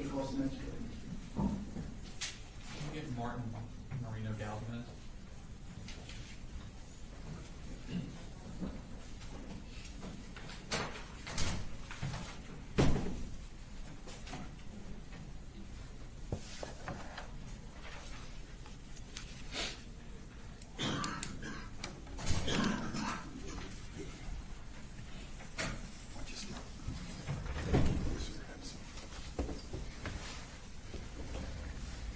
How are you today? I'm getting you. Doing well. Could you raise your right hand, please? You swear the testimony you'll give in the matter now pending before this court will be the truth, the whole truth, and nothing but the truth? Yes, sir. Thank you. If you could, put your hand down and introduce yourself to the jury. My name is Martin Marino Galdames. Okay. Do you want me to spell it out? I would love for you to spell that. Thank you. My first name is Martin. My first last name Merino. And my second last name is Galdamez. Okay. And Martin, how old are you? I'm 16. And when's your birthday? December 19th. What school do you go to? I go to Apalachee High School. Okay. And last year, what year are you? What grade are you in? I'm a sophomore right now. Okay. And last year, what school did you go to? Appalachee. And what grade were you in that? A freshman. I'll take your attention to second period. What class did you have for second period last year? I had math class with Miss Ryan. Miss Ryan, okay. And were you in school on the day of September 4th of last year? Yes, sir. Okay. Or 2 years ago. Did you know the other kids in that class well? Yeah. Okay. Who were the other kids that you knew? I knew Kendez since pre-K. I knew Christian since elementary. Mason since elementary too. I've known Landon since middle school. Hayden and Ronaldo I met that year. I've known about Britney since around middle school and elementary. Nautica since middle school, and I didn't know Jalen that well. And William since elementary too. Okay. What were y'all doing in class that day? Miss Ryan was up on the board teaching us from one of the math textbooks we had on our desk. Okay. I'm going to take your attention. We're going to pull up a seating chart and see. We're going to circle where we think you were. Is that where you were? The row I was in is a bit longer. I'd say about one more desk longer. Okay. But yes, it's correct. Okay. Were you sitting next to Kendez? Mm-hmm. Okay. And so you said Miss Ryan was teaching. Where was she at on that seating chart area? She was around, basically right in front of me, just teaching. Against that back wall where it says seating chart? Okay. And while she was teaching, did something happen that caught your attention? I heard 3 loud bangs happen, and then I proceeded to turn around to see Where were the 3 bangs coming from? The door. Okay. And when you turned around, what did you see at the door? I saw a figure holding up a weapon, aiming it towards when I turned around my right. Okay. So kind of towards the smartboard area? Mm-hmm. Okay. What did you do when you saw him with the gun? I heard someone yell, "He has a gun," and I proceeded to drop down on the floor, crawl through my desk, and hit the whiteboard. Okay, so you went kind of at an angle towards the smartboard on the floor? I went straight. Straight, okay. Did he start firing? Yes. Did he start firing? Did you drop before he started firing, or after, or kind of at the same time? I'd say the same time. Yeah, the same time. Okay. Could you, I know you're dropping and crawling, could you see where he was shooting at, or were you even looking that way? When I glanced, it looked like he was aiming from the smartboard, and from what I can remember, he went from the smartboard towards the right. Okay, so he's turning toward his right? Yeah. Okay. How many shots do you think he fired? I'd say I heard around 10, I believe. Okay. How long do you think the shooting took? Like 3 minutes. Okay. When the shooting stopped, had you made it all the way to the smartboard? I didn't go to the smartboard directly. I stayed in the middle, and later on I went towards the furthest corner from the door. Okay. Would that be up where the teacher, Ms. Ryan's desk was? Yes. Okay. Before that, as soon as the shot started firing, did you look back towards the door to see what was going on? Yes, I did. Was the shooter still in the room? No, he left the door open, and I remember some of my friends going to close the door and put chairs and desks to cover it. And who was that was putting the chairs and desks in front? It was the other teacher and Ronaldo, I believe. So Mr. Edwards Mm-hmm. and Ronaldo? Okay. And what were you doing while they were putting the chairs? While they were doing that, I was jumping between my friends to see if they were okay. And I remember giving my hoodie to Miss Ryan to help some of the kids that were bleeding. Okay. Who did you first notice that wasn't okay? Taylor. Okay. She was really pale. Could you tell if she was injured in any way? I couldn't tell she was injured, but I knew something was wrong from how pale her face was. Okay. Where was she? She was in front of the teacher's desk, just sitting there. Okay. Did she say anything to you? No. Did you say anything to her? I asked her if she was okay, if she got hit or anything, but Did she answer you? No. Okay. Did you do anything with her to render aid to her? No. I left her to Landon and Ari, I believe. Okay, so they were helping her. Mm-hmm. What did you do then? I went under the teacher's desk to help my friends that were there, Okay. and to get my phone to text family members. Okay. Did you find anyone else in the room that was injured besides Taylor? Ronaldo, Okay. he said that a bullet ricocheted and hit him on the thigh, so he asked me to help him with it. Okay. Did you see the wound? Not directly, but I did see some of the blood on his clothes. Okay. Did you see anyone else that was injured? No, but I could hear the yelling. What were you hearing? I was hearing, I don't know who it was, yelling, "I'm shot and I'm bleeding." Okay. Did you see blood around the room? I can't remember. I have vague glimpses of seeing bits of blood on the floor after it all happened. Okay. You said you got your phone, and who did you contact? I tried calling my mom and then my dad, but they were at work, so they didn't pick up. Okay. So I proceeded to text 2 of my cousins. Okay. And what did you tell them? I told them that they were shooting in the building, that they went for my classroom first, and that I'm not hit, thankfully, but some of my classmates are. Okay.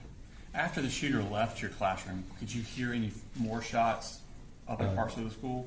I don't remember. I wasn't paying attention to that. I was trying to help some of my friends. I completely understand. How long was that y'all were in the room without anyone else helping? I would say half an hour or less. Okay. And who first came to help y'all? The cops first came to check on everyone, to see how bad the injuries were, Okay. and to guide us out of the building. Okay. And who did they take out first, the cops? I don't really remember that well. Okay. At some point, were you taken out of the room? Yes. Did you walk on your own free will, or did someone have to take you? I walked on my own free will because I also had to help Ronaldo get out of the building because he couldn't walk that well. Ronaldo was having trouble walking? Mm-hmm. Okay. Did you see Christian on your way out? Mm-hmm. Okay. And how was he? He was just laying down on the floor. I couldn't see much because I didn't want to, and I was helping others. Did you know he was there before you went to leave? Mm-hmm. Okay. Was there discussion around the room about it? Was there any discussion around the room about it? About Christian? if he's Just about his well-being? There was a bunch of talking about people saying he was the first one to get injured. But that's really all I can remember. Okay. When you left the room, did you go to the right or the left? The right. Okay. Did you notice anything in the hallway that caught your attention? No, I was mainly focused on leaving the building as fast as I could. As fast as you get out? Okay. And where did they first take you? They took us to a little hill past the road that links Hayden Morris to Apalachee. And then after a bit, they took all the students there to the football field. Okay. When you got to the football field, what was happening there? People were looking for their friends, crying, calling their parents. And there were teachers making sure kids were okay. Okay. What did you do at the football field? I roamed around looking for my friends, and once I made sure they were all okay, I couldn't contain myself, and I just started crying right there. Okay. How long were you at the football field? I'd say 3 or 4 hours. Okay. And at some point, were you able to leave? Yes. Okay. And who came and got you? My mom came and got me first, and then my dad came later on. Okay. And since this time, have you had any impact on your life? I've gone to therapy, but before that, anytime I heard a loud bang multiple times, I would get scared, be aware of my surroundings, and always look at the door. Okay. How long was it before you went back to school? It was, I believe, a month. Okay. Were you injured in any way physically? No, sir. Okay. And I think you said you went to counseling? Mm-hmm. How long did you go to counseling? I believe it was 4 months. Okay. And did it help? Yes. Okay. Martin, that's all the questions I have. Thank you. Any calls? No problem. Yes, thank you.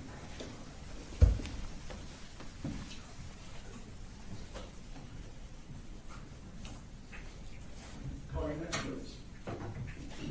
State calls Ariana Norman.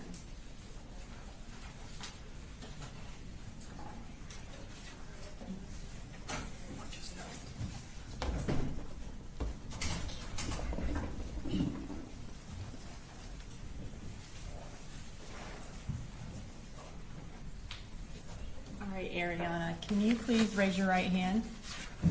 Do you swear to tell the truth, the whole truth, and nothing but the truth to help you God? Yes. And I love that your earrings match your shirt. Thank you. Can you tell us your name and then also spell it, please? Yes, my name is Ariana Norman, and you spell it Aryanna. And my last name is spelled Norman. Okay. And how old are you, Ariana? I'm 16. Okay. And where do you go to school? Apalachee. What grade are you in? I'm in 10th grade. What grade were you in during the 2024-2025 school year? 9th grade. I'm sorry, I did not mean to make you do math today. So So you were in 9th grade in 2024. Can you tell us if you went to school on September 4th of 2024? Yes, I did. And who did you have for second period? Miss Ryan. Were there any other teachers in that classroom? Yes. And who was that? We call him Coach Edwards. Okay. What kind of class was it? An algebra class. Okay. So on that particular day, did y'all have a new seating chart? Yes. Okay. I'm going to pull up the seating chart from that day. Or I'm going to have, yeah, there you go. Is that where you were sitting? What's in the red circle? Actually, no, it was switched. Oh, okay. So were you sitting on the other side? Yes. All right. And so you were next to Nautica? I was in front of her. In front of her. Okay. The doorway, is that all the way at the bottom left? Can you see that? Yes, I can. Okay. So were you, when you were sitting there, were you looking towards the door or away from the door? I was looking away from the door. I was actually looking down. Okay. When everything happened? Yes. But before everything happened, would you, if you're just sitting there, would you be looking at the door or away from the door? Away from the door. Okay. So when kind of taking you back to that day, can you tell me how class started? Was it going as normal? Yes, it was going as normal. Okay, and what were y'all doing?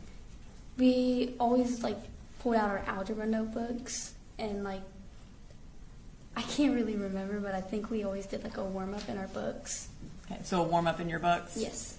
At some point during class, did someone come in that was not in your class? Yes. And what were you doing when he came towards your classroom? I didn't see him come towards the classroom, but I looked up and he was in the doorway. And before I looked up, I was looking down at my algebra notebook trying to figure out a problem. What brought your attention to the fact that he was at the door? Nothing really. I just happened to look up. And what did you notice about him? I noticed that he had a gun in his hand. Okay. Do you remember what the gun looked like? It was long and black. When you saw him with the gun, what did you do? I just stared at him. And what happened? He started shooting, and I put my head down on the desk and covered my ears because it was so loud. Do you know how long he was shooting for? Probably, time went by really fast, so I'd say a minute or two. And do you remember how many shots he fired? I wasn't counting, but it was a lot. Wow. So the entire time that he was shooting, did you have your head down? Yes. When did you pick your head up? I picked my head up right as he was leaving. Okay. And did you see him leave? Yes. What happened when he left? I'm pretty sure he went next door. He went to the left. Okay. Was y'all's door still open when he left? I think somebody closed it. Okay. At that point, did y'all have any idea if he was going to come back or not? I thought he was going to come back. Okay. So were you still afraid for your life at that point? Yes. When he left and the door was shut, tell me what you did. I crawled over to my friend because I thought she was having a panic attack, and then I realized she was shot, so I was trying to keep her awake as long as possible so she didn't die. And who was your friend? Taylor Jones. Had you known Taylor before this class? Yes. And how long had you known her? I had known her since 8th grade. So you said you were trying to keep her awake. Did you think that she was passing out? Yes. What made you think that? She was fluttering her eyes, open and shut. She could barely keep them open. What were you doing to try to keep her awake? I was holding her chin and was saying, "Taylor, stay awake." And every time she would close her eyes, I would shake her. Did you notice if anyone else was injured? Yes. Who else did you see? I saw Christian, and then I saw Ronaldo, and I heard Natalie. What did you hear Natalie saying? She said, "I'm a kid and I'm shot." Okay. Was anyone else screaming or yelling? No, not that I heard. What were the other kids doing in the classroom while you were with Taylor? The other kids were sheltering themselves. I know some of my friends were behind the teacher's desk, and another kid was beside me with Taylor, and then other people were behind the clear touch and like hiding in corners. At some point, did you attempt to call anybody? No, I didn't have a phone. Okay. At some point, did police get there? Yes. What happened when police got there? They started escorting the injured out. Okay. So who left the room first? Not sure who left the room first. I guess which were the kids who went out before you did? That you said the injured kids? Yes. At what point did you get to leave the room? As soon as they said it was okay, we had to walk up. We had to walk out with our hands up. Did you walk out with anybody? I walked out with my classmates, yes. Okay. Was anybody specifically next to you, or were you with anybody? I was with Hayden and Michaela. And what happened when you walked out? I saw Christian laying on the floor as we walked out. At that point, did you know if he was deceased? Yes. What did you do when you left the school, or when you left your classroom? When we left my classroom, we all went up to a grassy area, and I was trying to find, like, my family to make sure they were okay. Okay. Did you have other family members at school with you? Yes. Who else was there? I had 2 cousins. Okay. Were you able to find them? Yes. Where did y'all, after y'all were on the grassy hill, where did y'all go? To the football stadium. And were all the kids from the school in the football stadium? Yes, ma'am. About how long were y'all there until parents were allowed to come in? I would say hours. Okay. What were y'all doing while you were waiting for your parents to be able to come in? If we saw the person that did it, we would go talk to people, and then some people were just like, because they were handing out water and stuff, people would go to the restroom, like, get water and stuff, and try and make sure their friends were okay. Eventually, was your mom or dad allowed to come to find you? Yes. Okay. And were y'all eventually allowed to leave? Yes. And did a lot of parents come that day to the football Yes. field?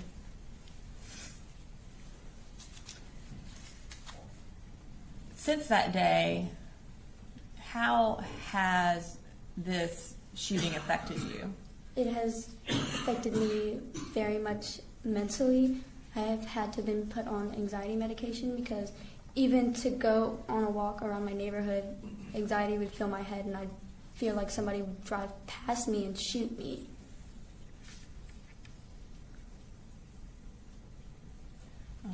In addition to anxiety, is there anything else that kind of interrupts your thoughts? Just recalling the day. And does that happen often? Yes. And does it happen at any point? Does anything trigger it, or does it just kind of happen randomly? Loud noises usually trigger it. And what happens when you recall that day? What happens when I recall that day is usually I just see Christian laying on the floor lifeless. And does that also cause you to have a panic attack or to be anxious? Yes. Okay. Did you have any difficulty sleeping after this? Yes. Okay. Was there anything in particular that you needed to be able to go to sleep at first? I would have to have my uncle help me go back to sleep because I would have nightmares of the shooting.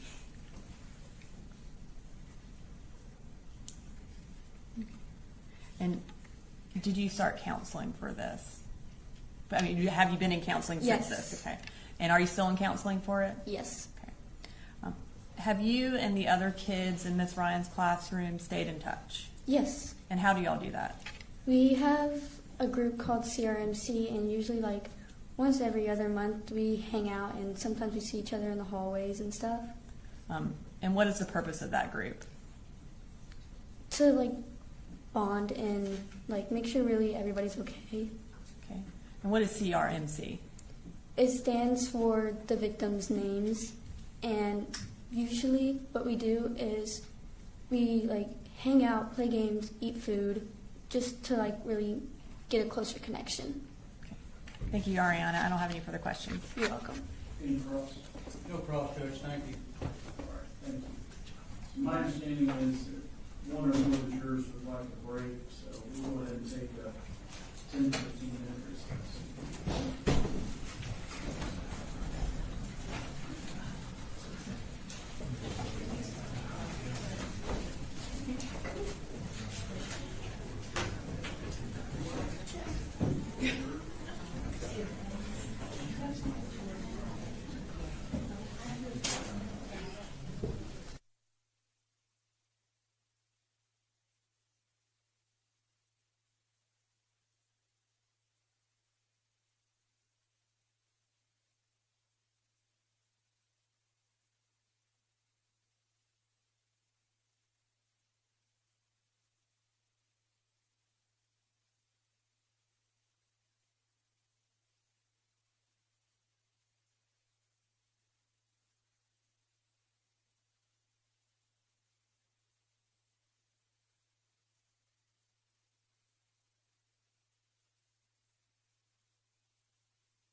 quarter right now.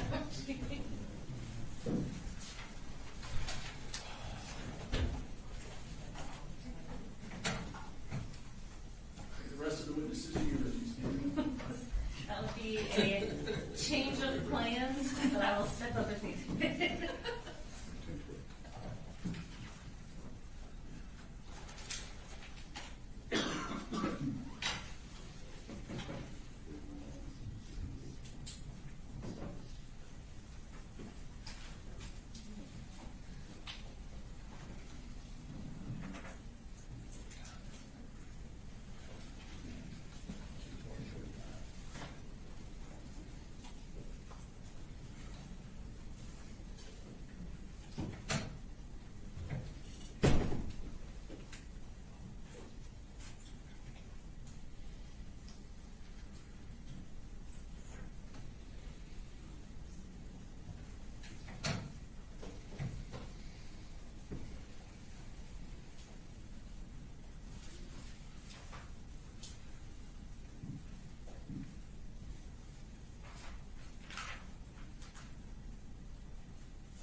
Some motions if you want me to. Just don't bring the jury.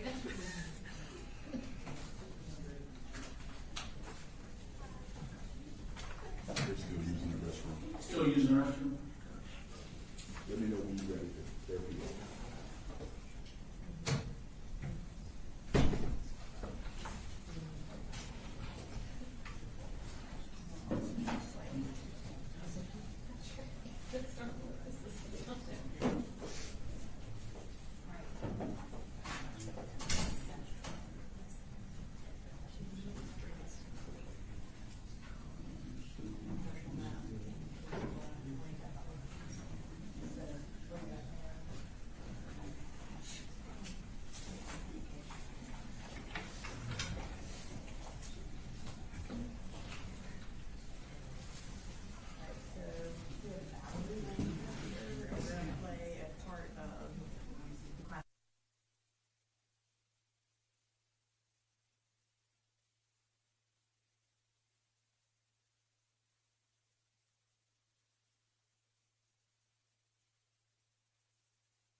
State calls next witness. The state calls Valerie Lancaster.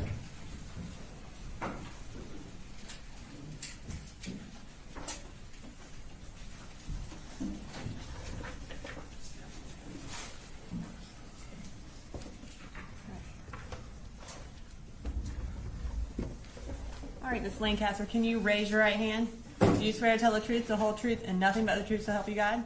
I do. All right, can you tell the jurors your name and then go ahead and spell your name for the court reporter? Valerie Lancaster, Valerie Lancaster. All right, Ms. Lancaster, can you tell us what you do? I am a math teacher at Apalachee High School. And how long have you worked at Apalachee High School? This is my second year. And where did you work, or how long have you been a teacher? This is year 20. In addition to being a math teacher, do you coach anything? I do. I coach basketball and golf. In September of 2024, what was your second period class? My second period class was a collab geometry class. And what do you mean by collab? There's 2 teachers in the room for to cover special ed students that have IEPs. And who else was teaching with you? David Phoenix. And was he also a golf coach? Yes. And who handled what part of the class? We actually did it, we team teach, so if I was doing the main teaching that day, he would be circling the room, checking on kids, making sure that they were doing their work or answering questions, and then vice versa. If he was doing the main teaching, I was doing the circling. Okay. I'm going to pull up State's Exhibit 3.2. And this is a partial map of the school. We have what we believe is your room circled. Is that where your room was? Yes, ma'am. Okay. And right next to your room, who taught that class? Mr. Aswell. Okay. And what hall is that on? That's the I hall. And is it like the last classroom before you get to J hall? Yeah, it's like the intersection. Okay. On September 4th of 2024, who was being the lead teacher and who was being the co-teacher in your class that day? I was lead teaching at that time. Okay. So does that mean that Coach Phoenix was kind of walking around helping? Yes, ma'am. While you were in class that day, did something happen that kind of drew your attention away from the class to something outside the class? Yes, ma'am. We heard a loud noise. It kind of sounded like lockers banging or like dropping of Stanley cups is what we heard at that time. Was that something unusual? Yes. Okay. As a result of hearing that, what happened? We kind of just looked at each other, and then Coach Phoenix walked out into the hallway to try to see what was going on. And as far as kind of the way your classroom is set up, when he walked out of the classroom, which way did he go, or could you tell? I couldn't tell. Okay. And do y'all have like a closed door policy at Apalachee? Yes, ma'am. And tell us what that is. The doors are supposed to stay closed unless you're leaving or entering, and with that, they stay closed and locked. Okay. So when Coach Phoenix briefly walked out, did he leave the door open when he walked out? I don't remember. Okay. At some point while he was outside the classroom, tell me what happened. While he was outside of the classroom, he was shocked. Okay. And did you hear that? Yes. Now, while he was outside or right before he left, did anything happen inside your classroom in terms of there being a notification that there was a lockdown or a hard lockdown? Well, like as he's walking out, there was a notification that the lockdown was started. And how are you aware that there's a notification? The screens went to like a lockdown screen. Okay. And so after he was shot, what happened? He came back into the room and leaned on the wall, and I was helping the children get against the wall into their areas, and I looked over and said, "Are you okay?" And then he said no, that he had been shot. And so then Go on. Then I started trying to figure out what was going on and started to try to help him. Okay. So I'll back up a little bit. When he came into the classroom, was he able to shut the door behind him? Yes, ma'am. Okay. As far as when there is a hard lockdown, what kind of protocol do y'all learn to do in that situation? Get away from the doors and be quiet and close everything down as much as possible. Does that include try to turn off the lights and kind of make everything dark? Yes. And did you follow that protocol that day? No. Or in terms of getting away from the door? Yes, we got away from the door, but we didn't get the lights turned off. Okay. And where did you put all of your students? If you look at that picture, it's along the back wall of the room. It's actually parallel to the J Hall. So basically where J Hall is, y'all's backs were up against that part of the room. And you said as soon as he came back in, you got all your students in the back, and then you tried to figure out how to help him. Have you had any training in first aid? Yes. Tell us about that. I have actually a lot of training in first aid in multiple different areas. So as a coach, I've gone through all of the CPR and first aid that's required for coaching. But as a Girl Scout, I have done all of the different levels of first aid and training. And then when I was in high school, I was also trained in some first aid through athletic training. So I have a little bit of pieces in everything, but also as a teacher, we do the Stop the Bleed training as well. Okay. So prior to this day, you had been through basically 3 different types of first aid training. In trying to help Coach Phoenix, did you utilize that training? Yes. And what did you do to try to help him? I teach with a classroom where we use dry erase markers and rags a lot. So the first thing I did was collect those rags so that we could apply pressure with some type of dressing. And we got him flat and rolled over so that I could apply pressure. With it being in his hip, I didn't have a chance to put any tourniquets because that wasn't an option. So the best option for that was just to put pressure as much as we could. Okay. And kind of as you're trying to keep your kids calm, did you enlist the help of any students to also help Coach Phoenix? Yeah, I had 2 students that could not sit any longer, and they insisted that they had to do something, so I gave them jobs and they were helpful. Okay. When this happened, did you try to call anybody to alert somebody what was going on? I did. My husband is a principal in the county, so I was with the button push. I know that it tells you that there's a problem, but not what the problem is. So I wanted to try to find out how I could get somebody to help us and know exactly that we needed emergency care at the time. So I called my husband. And were you able to make contact with him? I was, and he told me to call 911, but I couldn't get through.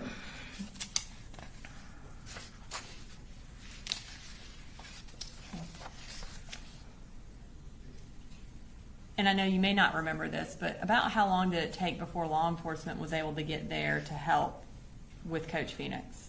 It felt like forever, but I don't know exactly how long. Once they got there, did they take him away? Yes. Okay, and did y'all eventually get to be evacuated from the school as well? Yes. And where did y'all go? Originally, they moved us across the hall into the one that says Aikens, and we were housed there for a little while, and then we were moved down J Hall out to the football field. When you got out to the football field, is that where everybody was going? Yes, ma'am. Okay. And how long were y'all out there? A long time. And what were y'all doing out there?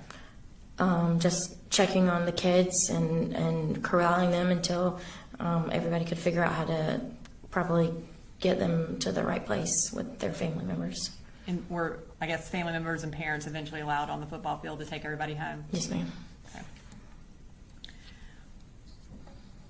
Does your room have a recording system, a video recording system? Yes, ma'am. And have you had an opportunity to review the recording from September 4th of 2024?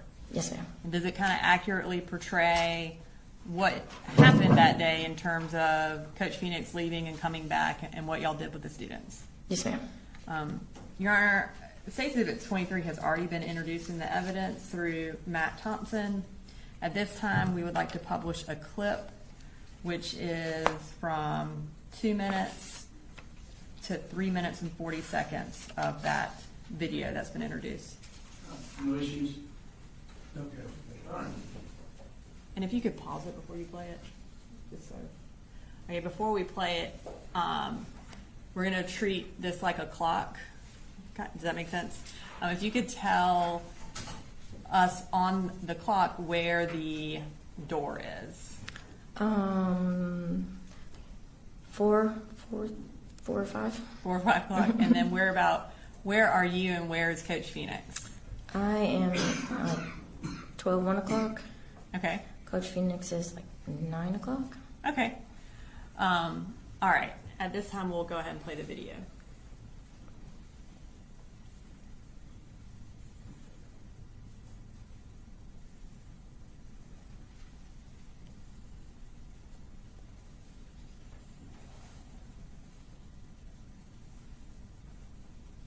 Is that when y'all heard something? Mm-hmm. And is that the hard lockdown sign that came up? Yes, ma'am.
I don't have anything further for you, Miss Lancaster. Cross. Go cross, Judge. Thank you. All right. Thank you, ma'am. We're ready to go.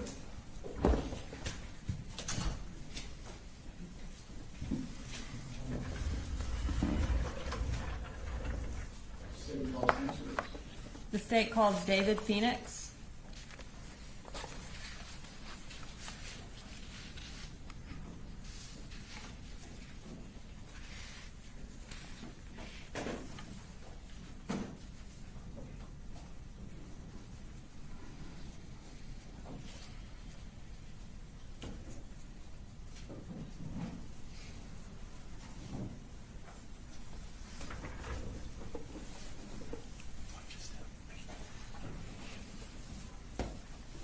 All right, Mr. Phoenix, will you raise your right hand?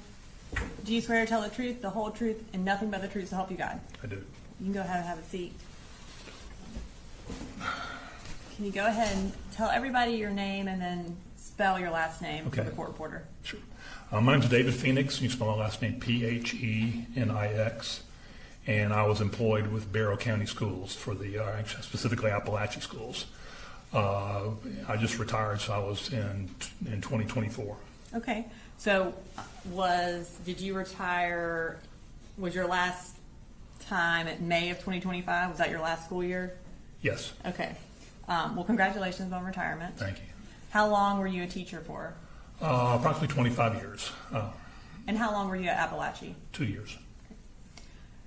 You, while you were at Apalachee, what subject did you teach?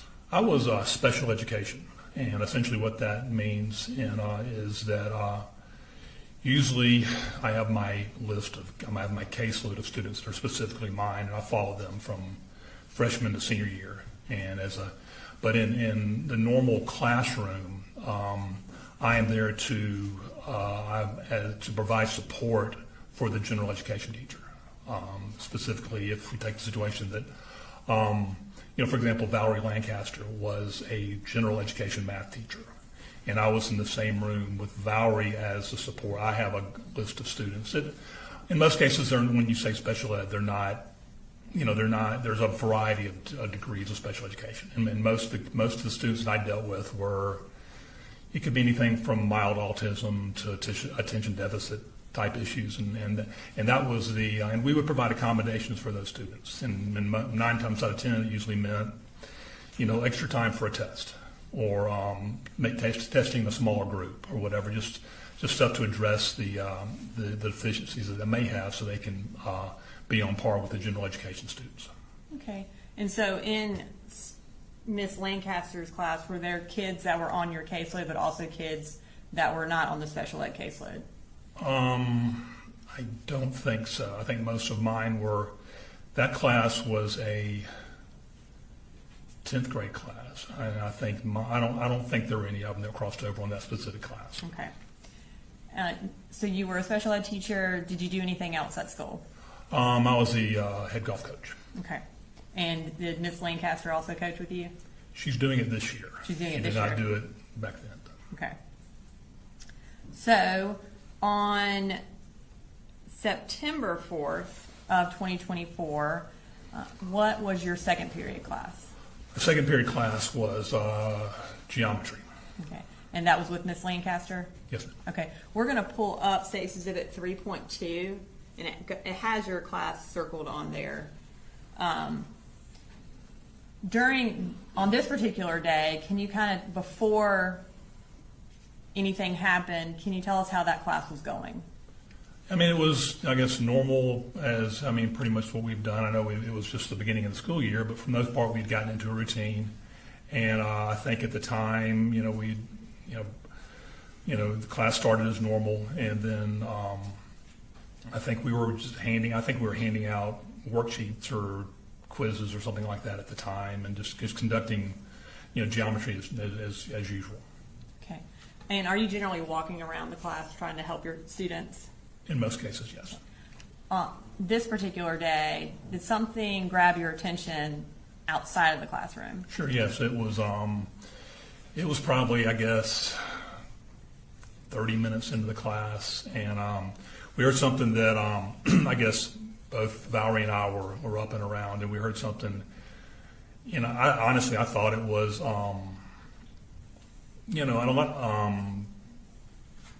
maybe contractors working on an air conditioning system or something like that. I didn't, and at the time, what normally most teachers would do when you hear something out of the norm, you kind of go out and investigate. A lot of times it might be, a teacher and a student kind of getting into it. It might be, fight. It could be a variety of things. But normally you just kind of support the teachers on your left and your right, and you go out and just kind of make sure everything's okay and see if they need any help. And so on this particular day, when you heard that, is that what you did? Yes, ma'am. Okay. And when you left your classroom, do you remember if you went to the left towards J Hall or to the right? Looking at the diagram, I think we would have gone to the left. Did anyone else come out of their classroom with you? Yeah, when I stepped out, pretty much was face to face with Ricky Asenwall. Did y'all have time to speak or anything? We may have exchanged a hey or kind of that what's going on look type thing. And what happened as y'all both left your classrooms? We probably walked about no more than 3 to 5 feet, and then looked up, and I think you can kind of see in the diagram where there's a hallway going that kind of dead ends, that our hallway kind of deaded into that back hallway, which is a J Hall. And we probably walked about 3 or 4 feet, and then we, at the time we saw a young man with a rifle. Did you see him before he started shooting?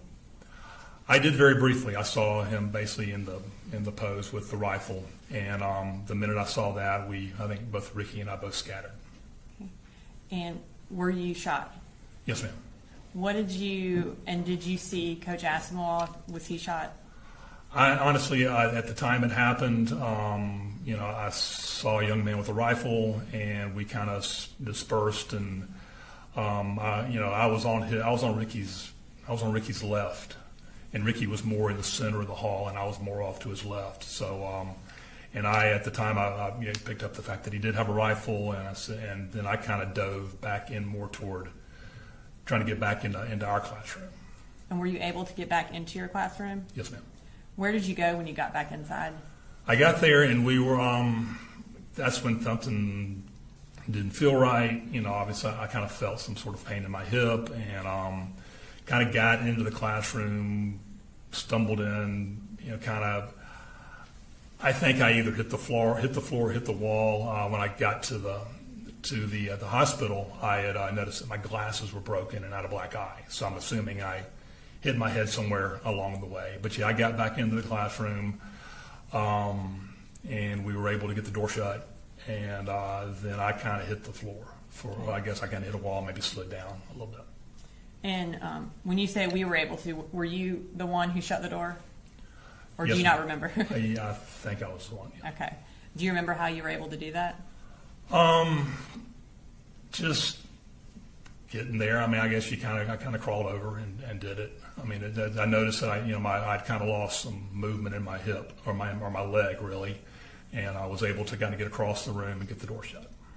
And after you got the door shut, what did you do? Pretty much kind of fell down flat on my stomach. And were you in pain at that point? I'd never been shot before, so it's kind of hard to tell. But yeah, there was some pain there. Okay.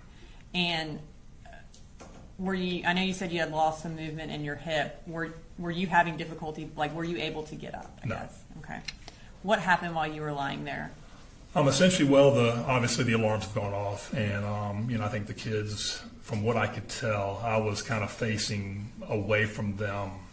I believe they had all congregated in the back of the classroom or somewhere where they're out of my line of sight, and Valerie was able to take some dry erase rags. The rags we don't have, there's no longer chalkboards anymore. It's all dry erase stuff. So they had some dry erase rags, and they stuck it in my hip and tried to suppress the bleeding. And Miss Lancaster was the one that basically did the majority of that. I think 2 students did jump in.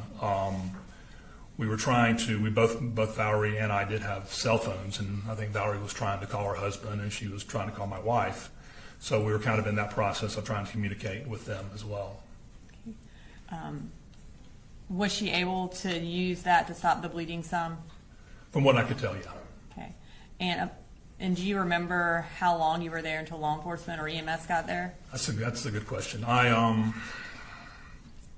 thinking 10, 15 minutes maybe. Just a thought. I mean, I think I was kind of hazy and kind of foggy, but I think that's about what time. And when they arrived, did they take you out of your room into an ambulance? Yes, ma'am.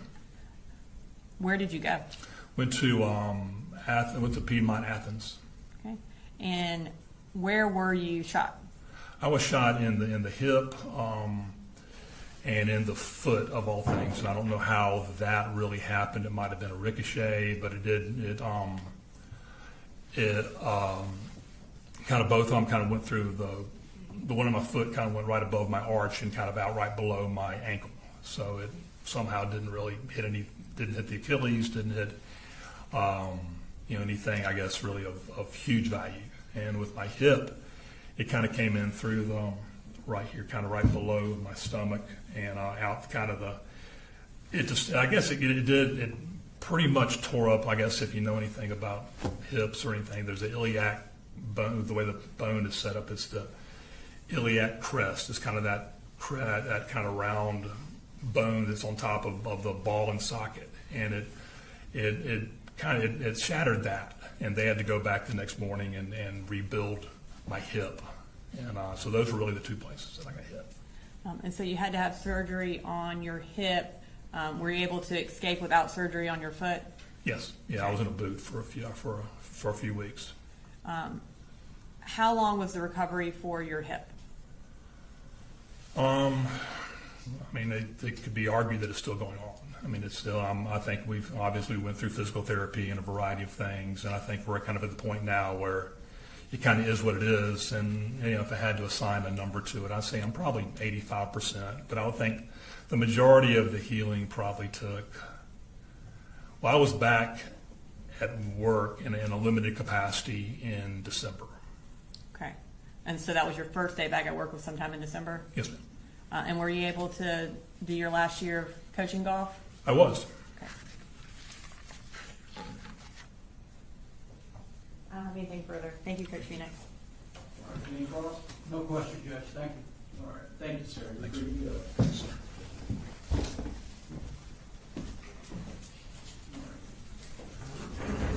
Do I understand there are no additional witnesses today? That will be our last witness for the day, Your Honor. Ladies and gentlemen, I think we went through more witnesses more quickly than was anticipated, so we're going to stop